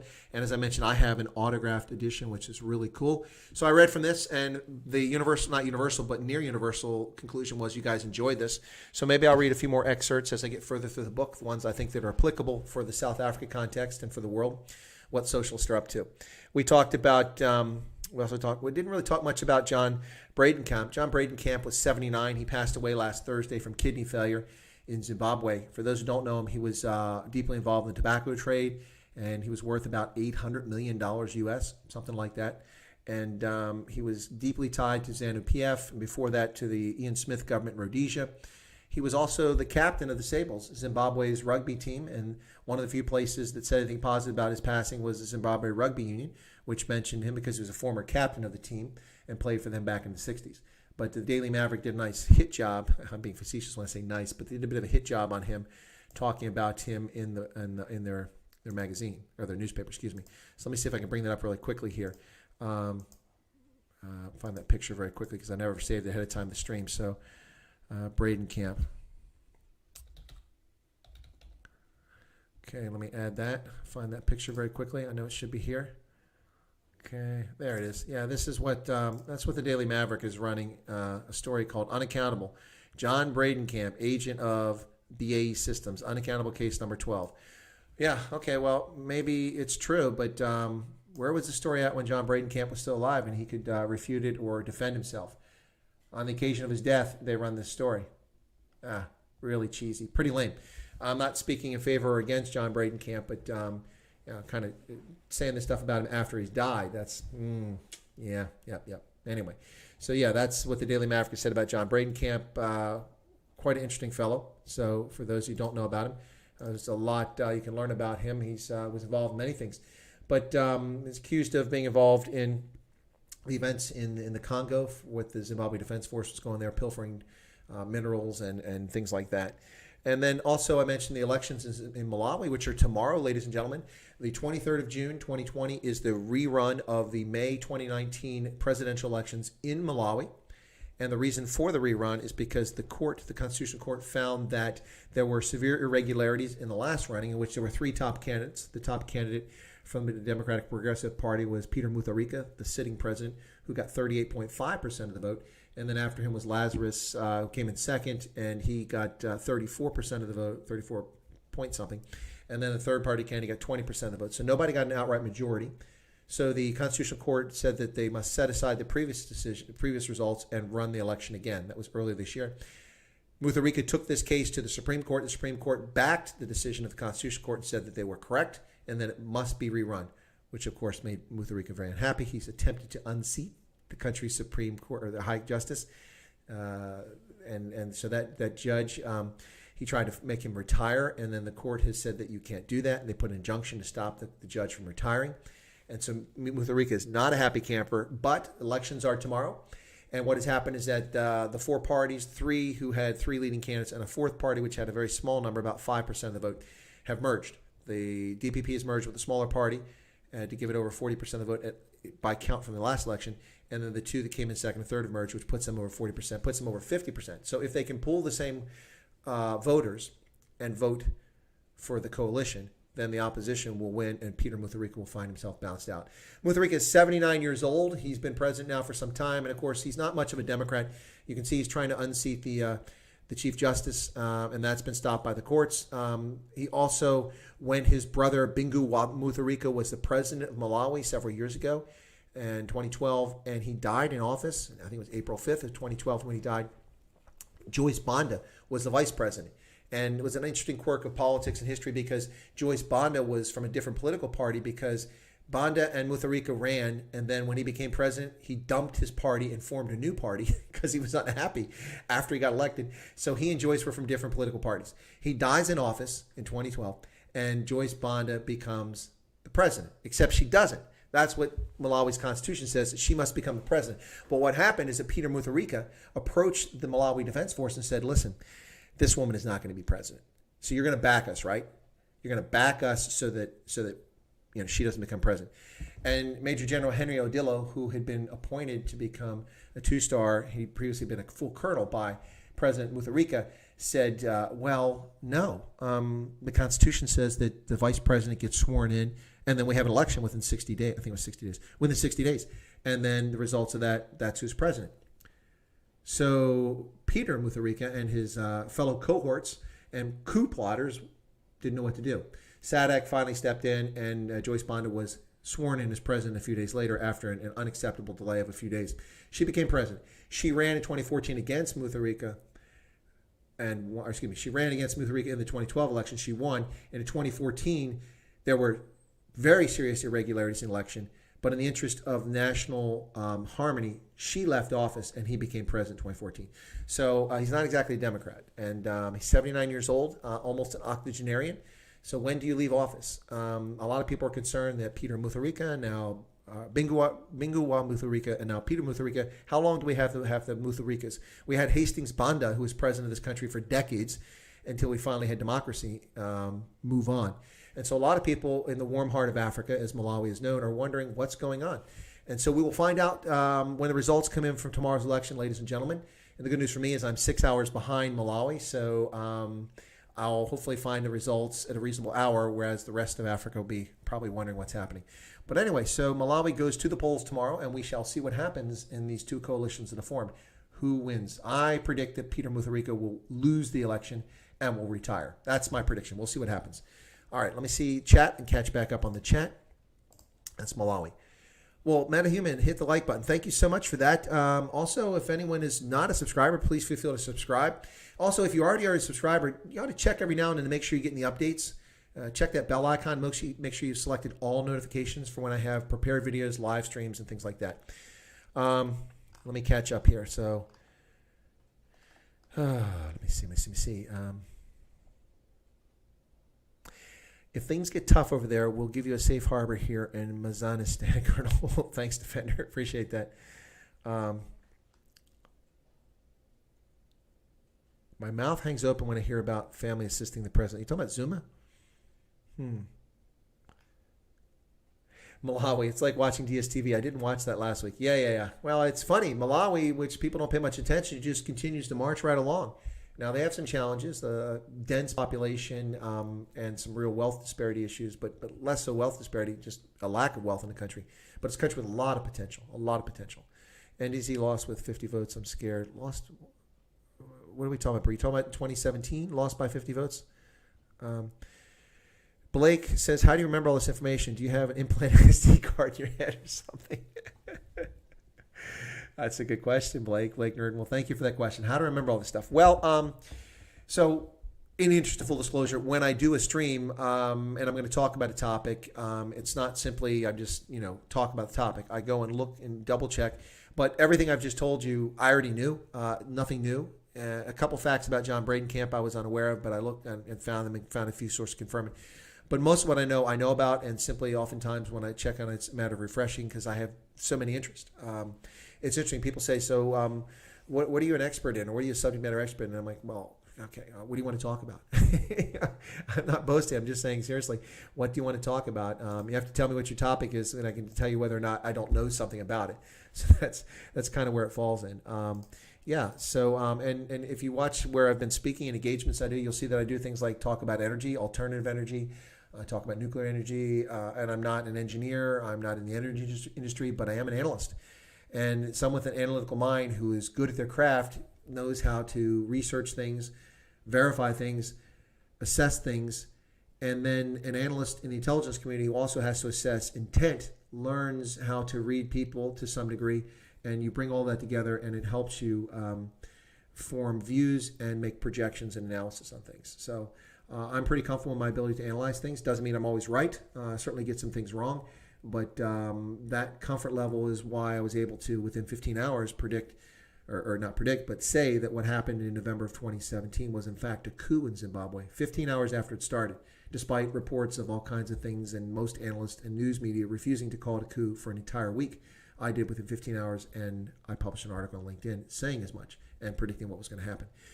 Because I've done analytical work for years. So, yeah, how do I keep it all in my head? I wonder. The greatest fear, people worry about what's going to happen to. I don't worry about my legs not working anymore or not being able to play sports anymore, although that would be a bummer. What I worry about in old age is things like dementia and Alzheimer's, because who we are, our mind and our personality is such a big part of who we are. And it's really sad to see people lose those things. And I hope that never happens to me. That would be the one thing that I would really be unhappy about. So if I lost that. One of the interesting things about, of course, what's his name, the astrophysicist who was in the chair, I can't think of his name right now, senior moment. But one of the things about him is at least he could communicate with the world, and he had his mind, and he had a brilliant mind.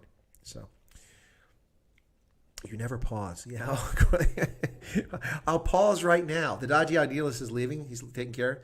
See you later, Dodgy Idealist. I'm going to wrap it up here shortly, though.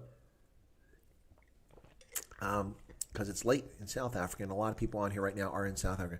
Bite Your Ankles says, Bite Your Ankles prefers Parler. The decent people go there. No woke censorship, but Twitter and Facebook stay in touch. Yeah, I think that's a good approach. Though Parler had some problems. Apparently it's improved. I have to go back and take another look at Parler and see where it's at now. Garrett says, I believe humans affect global climate, but more importantly, I believe dirty air is more immediate effect. Nuclear solves that. They aren't just blowing up every few seconds. True. No, that's absolutely true. Emissions are almost non-existent from nuclear power plants.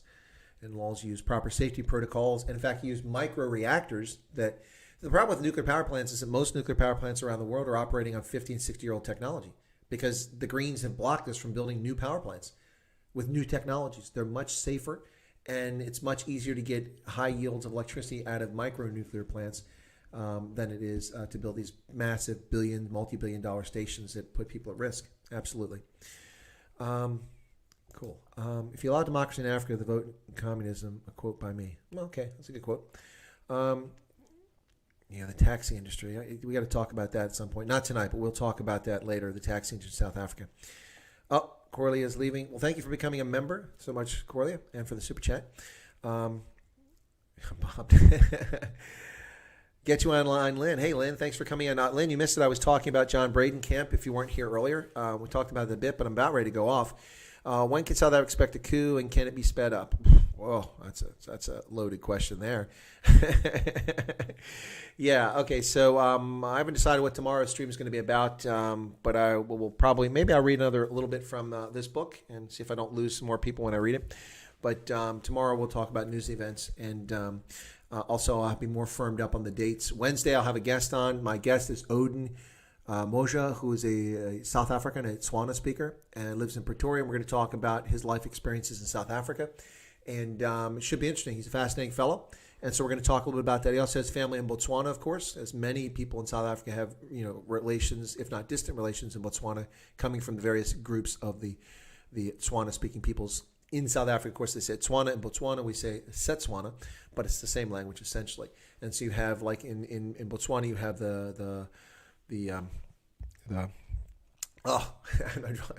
I'm getting tired now. But in South Africa, you have groups like the Bafokeng. That's one of the Swana-speaking groups. And then you have the Bangmawatos in Botswana and many other groups. And so we'll talk a little bit about that when it comes on. That's Wednesday. And then Major General Johan Justa will be on my channel as well. And still waiting to hear back from Big Daddy Liberty, and we'll see how that goes. No, it's okay. Sorry you weren't here earlier, Lynn, but you can always watch the stream afterwards. You just won't be able to comment, of course, because it'll already be over. But glad you can make it in. Reading from the book. That was, we literally had an industry bring an economy to its knees today. You talk about transportation because of the taxi strike. Yeah, no, not surprised. Petrus says, thank you. You're most welcome. Donkeys. Yeah, donkeys. Oh, my gosh. If you drive in western Botswana, if you get out, head around the Kalahari, you better watch out. I was going a little faster than the 130-kilometer speed limit out there in western Botswana in my Toyota 4Runner, my V8, on my way back from Namibia. And, you can't forget there's donkeys out there because they just wander right onto the highway. Yeah. I just kind of talked about him a little bit. John Braden Camp is who I was talking about. 80% of people depended on the taxis. Dark gray donkeys, dark gray road, middle of the night. Yeah, no, I don't drive at night in Africa. That's just a rule I have, Gareth. I refuse to drive at night except in urban centers, and there I keep it to a minimum. Whenever I live in Africa, I will not drive outside the metropolitan area at night. That's just, there's no way. Parts of Africa, you got elephants walking in front of you. You've got people. I was in Zimbabwe once trying to get to Masvingo to visit Great Zimbabwe. And of course, this was about 20 years ago after the farm invasion started. I was there when the farm invasions were taking place. And I drove through Matabeleland and went over towards Masvingo in the center of Zimbabwe to go to Great Zimbabwe. And I was looking for a hotel called the Flamboyant or something hotel. What a name for a hotel. And my friend and I, my colleague, we drove through this town. As we're driving and approaching Masvingo, it's dusk. And Zimbabweans in that part of the country are very dark. And all I could see occasionally was a set of eyes when someone turned around. And I always had this rule about not driving in the dark, and that's the most I pushed it because I could have hit people because they're all using that road as a line of communication to travel back and forth because they had no petrol to get around in cars. And so we pulled up, we drove past the Flamboyant Hotel like 4 times, which is you go into Masvingo and you turn south going in the direction of Great Zimbabwe. And that Flamboyant Hotel, there were no lights because it was blackouts because they weren't paying the power, paying for the power from Eskom. So what happened, or from Cahora Bassa, whichever it was. So what happened was we drove by it like 3 times, and finally I stopped the truck and I said, hang on, let me get out. Let me shut it off. Okay, I think I hear people over here because the illumination that night was like 2% or 0%. And so we turned and we drove. It was a dirt road, and the hotel was about 50 meters in. And I'm like, this looks like it's it. So we walked inside, and I had a torch, and I walked in. And I said, is the hotel open? Oh, yes, sir. We're absolutely open. Welcome. Can we get you a room? What would you like? I said, well, we need 2 rooms, my colleague and I, and he had his son with him. And so we checked in the hotel with candles, and that's how we signed in the Flamboyant Hotel. And then I said, well, is your kitchen open? Well, it is, but we don't have power. But the power will be back on in 30 minutes. That's when they promised to be back on. And then if you want to get something in the restaurant, just go settle in your room, and then you can come down to the restaurant. So went back to the room, washed up a little bit with cold water, came downstairs, and sat in the restaurant. And sure enough, about 20 minutes later, half hour later, the power came back on. We had a wonderful meal, and the next morning went to Great Zimbabwe. So that was an experience in Zimbabwe. That's one of the reasons why I do not drive in the dark in Africa. Let me see. All right, so work and security, 50 calls a day, up to 20 hours of load shedding. Yeah, it's really, really sad. Not a good time to travel. No, absolutely not. Kudu. Yeah, kudu, elephant, all kinds of things right out in front of you. You don't want to be riding on the road. Moving to Namibia next month. Oh, the brew is moving to Namibia. Where are you going? Windhoek, Swakopmund, Luderitz? Where are you headed to? Yeah.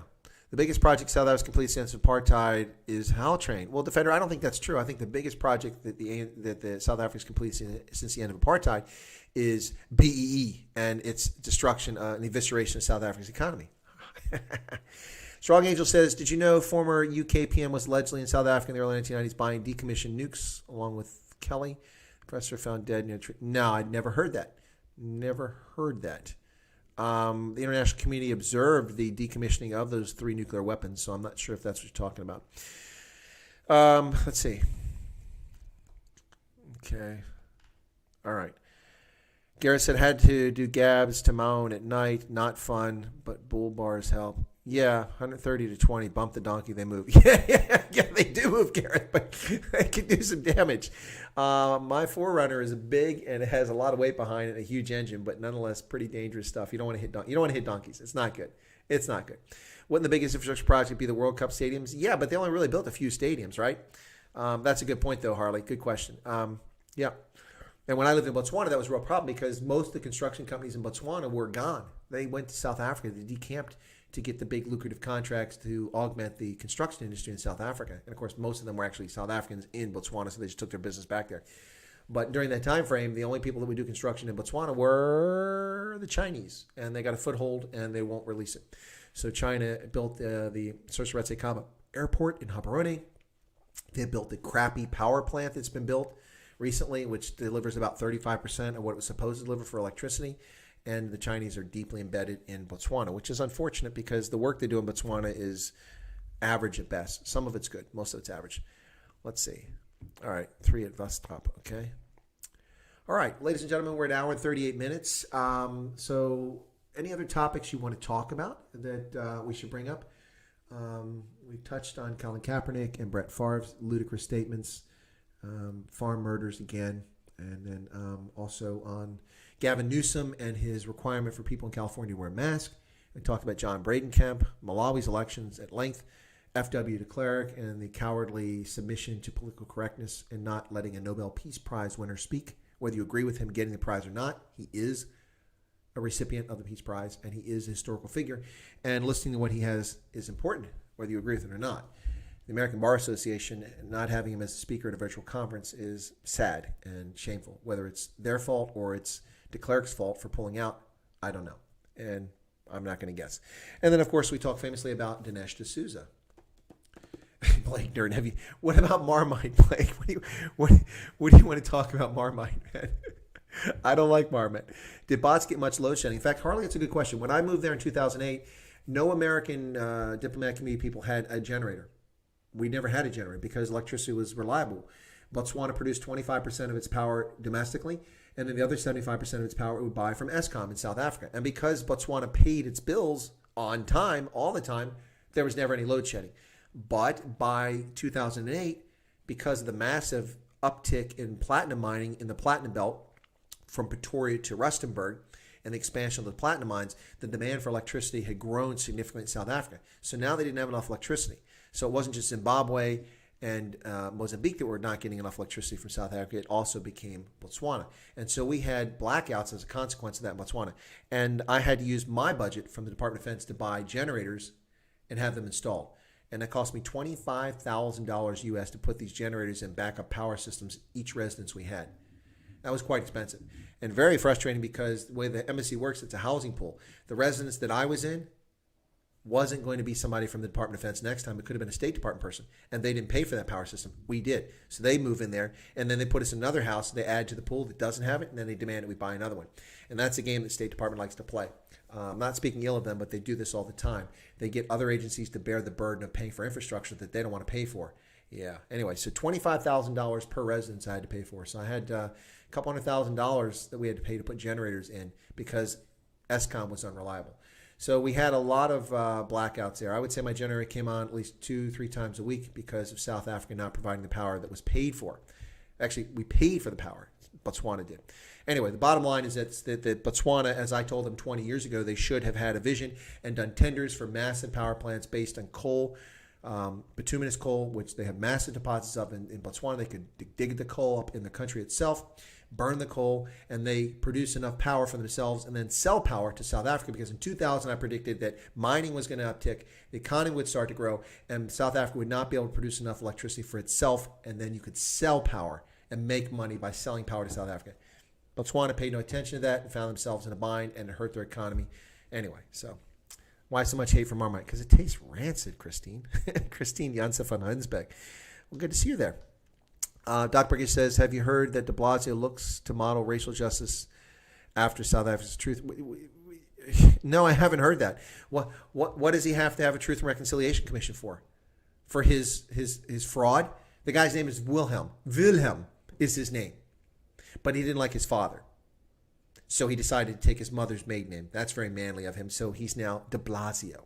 Or as I call him, Mayor de Blowhard, because he's full of hot air and gas. He's a bigot. He's a racist. Yes, I know he's white. He's a racist. And he's married to a black woman. And he has mixed race kids. But he's a racist and a bigot. He's a race merchant. And he's shameful. And the fact that the man is mayor shows how stupid New York City is. That's right, 9 million of you. Whoever voted for this clown. Absolute moron in office in New York City. Yep. Oh, Cameron. Yeah, people don't like Cameron. I've tried Marmite, Blake. I did try Marmite. Didn't like it. 2002, 2010, never experienced it in Botswana. I was in Gaborone, living in the government enclave, and from 2008, 2010, my power went out 3 times a week on average. Sometimes it didn't go out in weeks. Sometimes it's just a question of how much power is available. Of course, at that time, South Africa had other issues. Kuiberg was up and down. They were decommissioning coal-fired power plants in Mpumalanga and in the rest of the former Transvaal. And so the ANC was trying to look good in the eyes of the Greenies and say, oh, we're reducing our emissions. Because South Africa has amazingly high emissions on a per capita basis because of industrialization and coal-burning power plants. But they didn't replace the power plants, just decommissioned them. And then they didn't have enough electricity. So we did see it. They should let him speak, but Nobel Prize award Obama, Prize for Peace. I think Stalin got nominated. I'm not saying that the Nobel Prize, Yasser Arafat got one. He's a lifelong terrorist, and he supported terrorists throughout his life. No, I am not arguing that the Nobel Peace Prize is anything great. It is definitely a political tool. But what I'm saying is that de Klerk is a historical figure, and simply silencing him because you want to falsely attribute something to him that's not there. And even if it was true. I mean, look, Yasser Arafat was a vile human being, but that doesn't mean that listening to him would have been a bad idea all the time. There are occasions where it would have been appropriate. And in this case, talking about minority rights, de Klerk is a minority in South Africa, and he's a former president, former deputy president, and a person responsible for, in large measure, not entirely, but in large measure, for helping dismantle apartheid. How is he not qualified to talk about these things, and why do people have the political cowardice to chase him away? People love Marmite. Okay, I'm going to lose subscribers. No, I'm just kidding. You're saying he got nominated with a terrorist. Yes, Nelson Mandela was a self-identified terrorist. He founded Mkhonto weSizwe, MK, the Spear of the Nation, and he advocated the use of terrorism when nothing else would work for him. Not excusing him. And that's how I describe him in my war college classes, the Army War College. I said Nelson Mandela was a terrorist. You should have seen the shock and the response by African students from across Africa, because the mythology they're told is Nelson Mandela is a saint. Nelson Mandela was an amazing man with an amazing history, but he was also an affirmed terrorist and convicted for terrorism. So don't deny that. Don't lie. He was also a barrister. He was a boxer. He was a traditional chief in the Xhosa Nation. He was a former president, and he was a prisoner for 30 years. All of that's true about Nelson Mandela. So there you go. But people like to just parse the information. Oh, I also have another guest coming on who's from South Africa, runs a public relations firm, and I'm trying to negotiate when she'll be on here. Mimi Kalinda, she'll be coming on. I know her from LinkedIn, and we'll be talking about changing the narrative on Africa. I should have mentioned that. Sorry.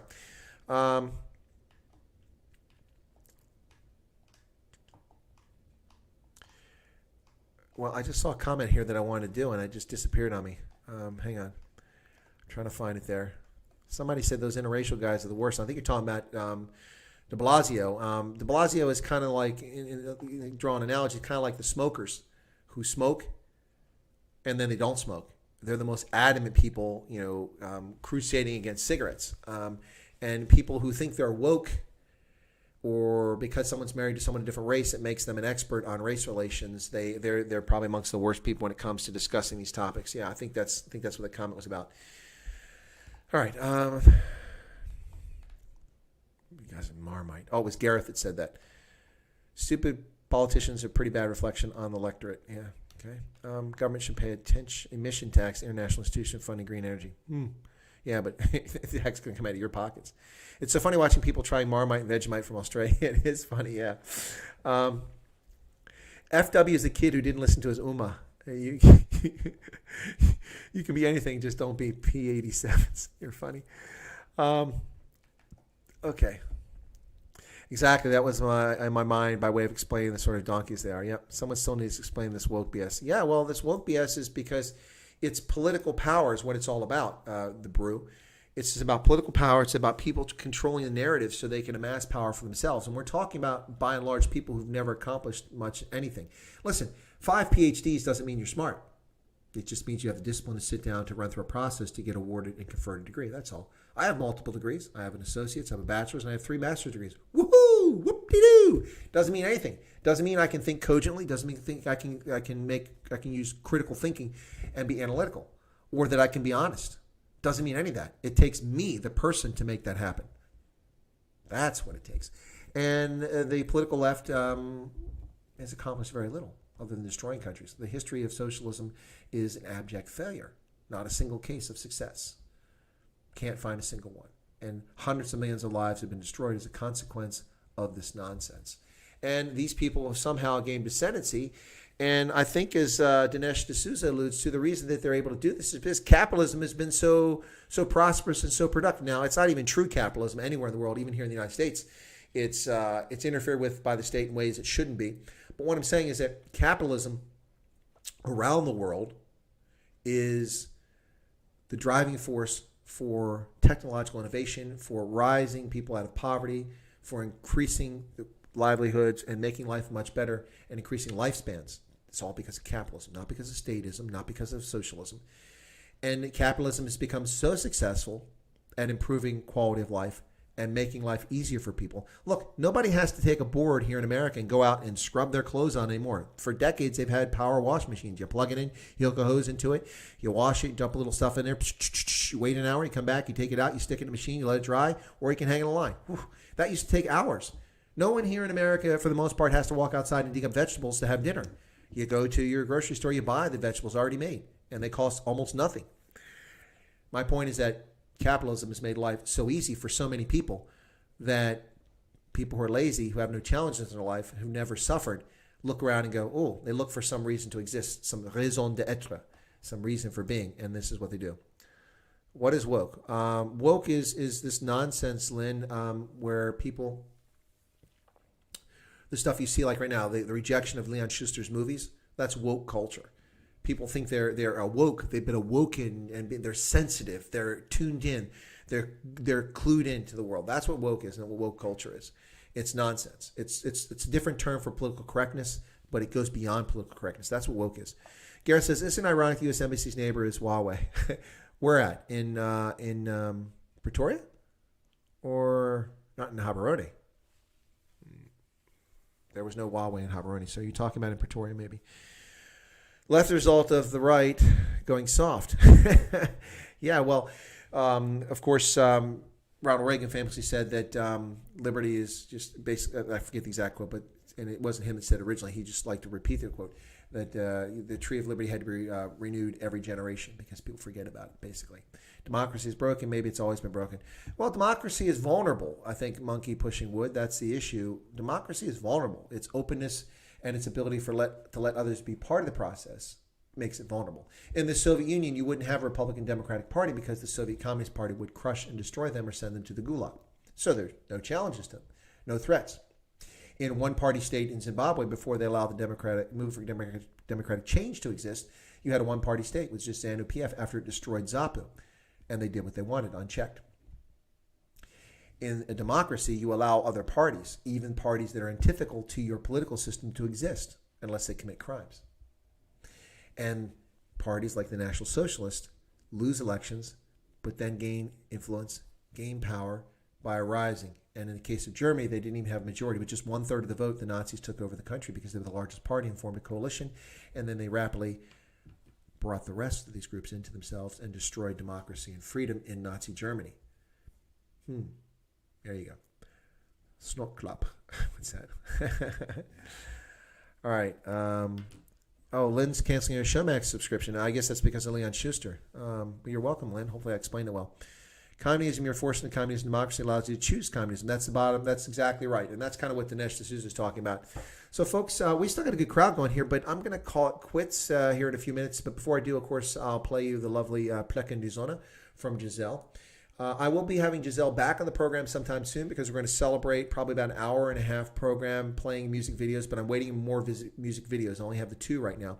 so we can play all of her songs or talk about all of her songs from her new album, Philins Mensa. Also, I've asked someone who knows Steve Hofmeyer to see if Steve Hofmeyer would be willing to come on my channel. It's still a small channel. If I can get him, that'd be awesome. And we'll see. No promises. Don't hold me to that. I'm just mentioning it. That's why I'm mentioning it this late hour for those two still tuned in. Hofmeyer. Also, I'm trying to get Liesl Peters on my program. I've wanted to have her on for a while. I've got someone else checking on that for me. And I still have feelers out in Botswana for a few interesting people to come on the channel there. Major General Johan Justa will be on my channel this week, as will Odin Moja, who is at Tswana, speaking South African. And then in addition to that, Mimi Kalinda will be coming on to talk about changing the narrative about Africa. She's the head of a PR or public relations firm in South Africa. And some other interesting folks. Big Daddy Liberty is still working on. All right, so who's going to challenge you? Oh, I'm sorry, Gareth. Yeah, my rugby jersey for tonight is Wales. There you go.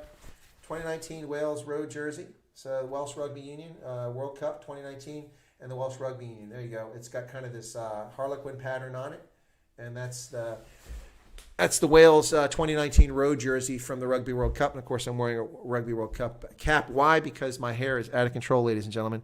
Look at this curly stuff. You should have seen it earlier before I took a shower. Out of control. So that's why I wore the cap tonight. So there you go. All right.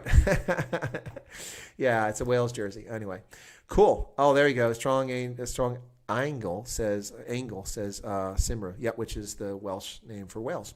Don't forget Don Clark writes songs for Leon Schuster. Please check out his channel, Don Clark. Let me make a note of that. I think someone mentioned Don Clark previously. Don Clark. Okay. I hear thunder outside. I think they're going to get to us. Bite Your Ankles sent a message on Twitter, and he's now on Parler. We'll try again. If you're talking about Steve Hofmeyer, Bite Your Ankles, thank you. I appreciate that. I also have someone that actually knows him in the music industry that's reaching out to him. So I appreciate you reaching out. The Bruce says, "Kia lebo." You are most welcome. And I have not had time to research Jared Taylor. It was brought up yesterday and the day before. Still working on that. I spent 4 hours working on my horrible lawn today, so that was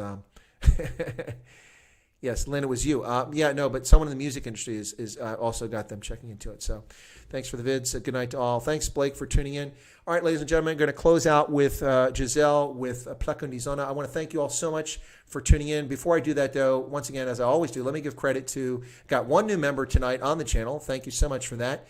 And let me just get there and make sure. I think there were a few super chats. Some membership tonight. We reached 45 with Linda Kriesel. She joined the channel tonight, and previously before that, Corlia van der Merwe, who was in the chat tonight, joined, as did Bosch Zebra, whom I didn't see tonight. But thank those three members, 2 from yesterday and Linda from today, for joining and becoming members. So grateful.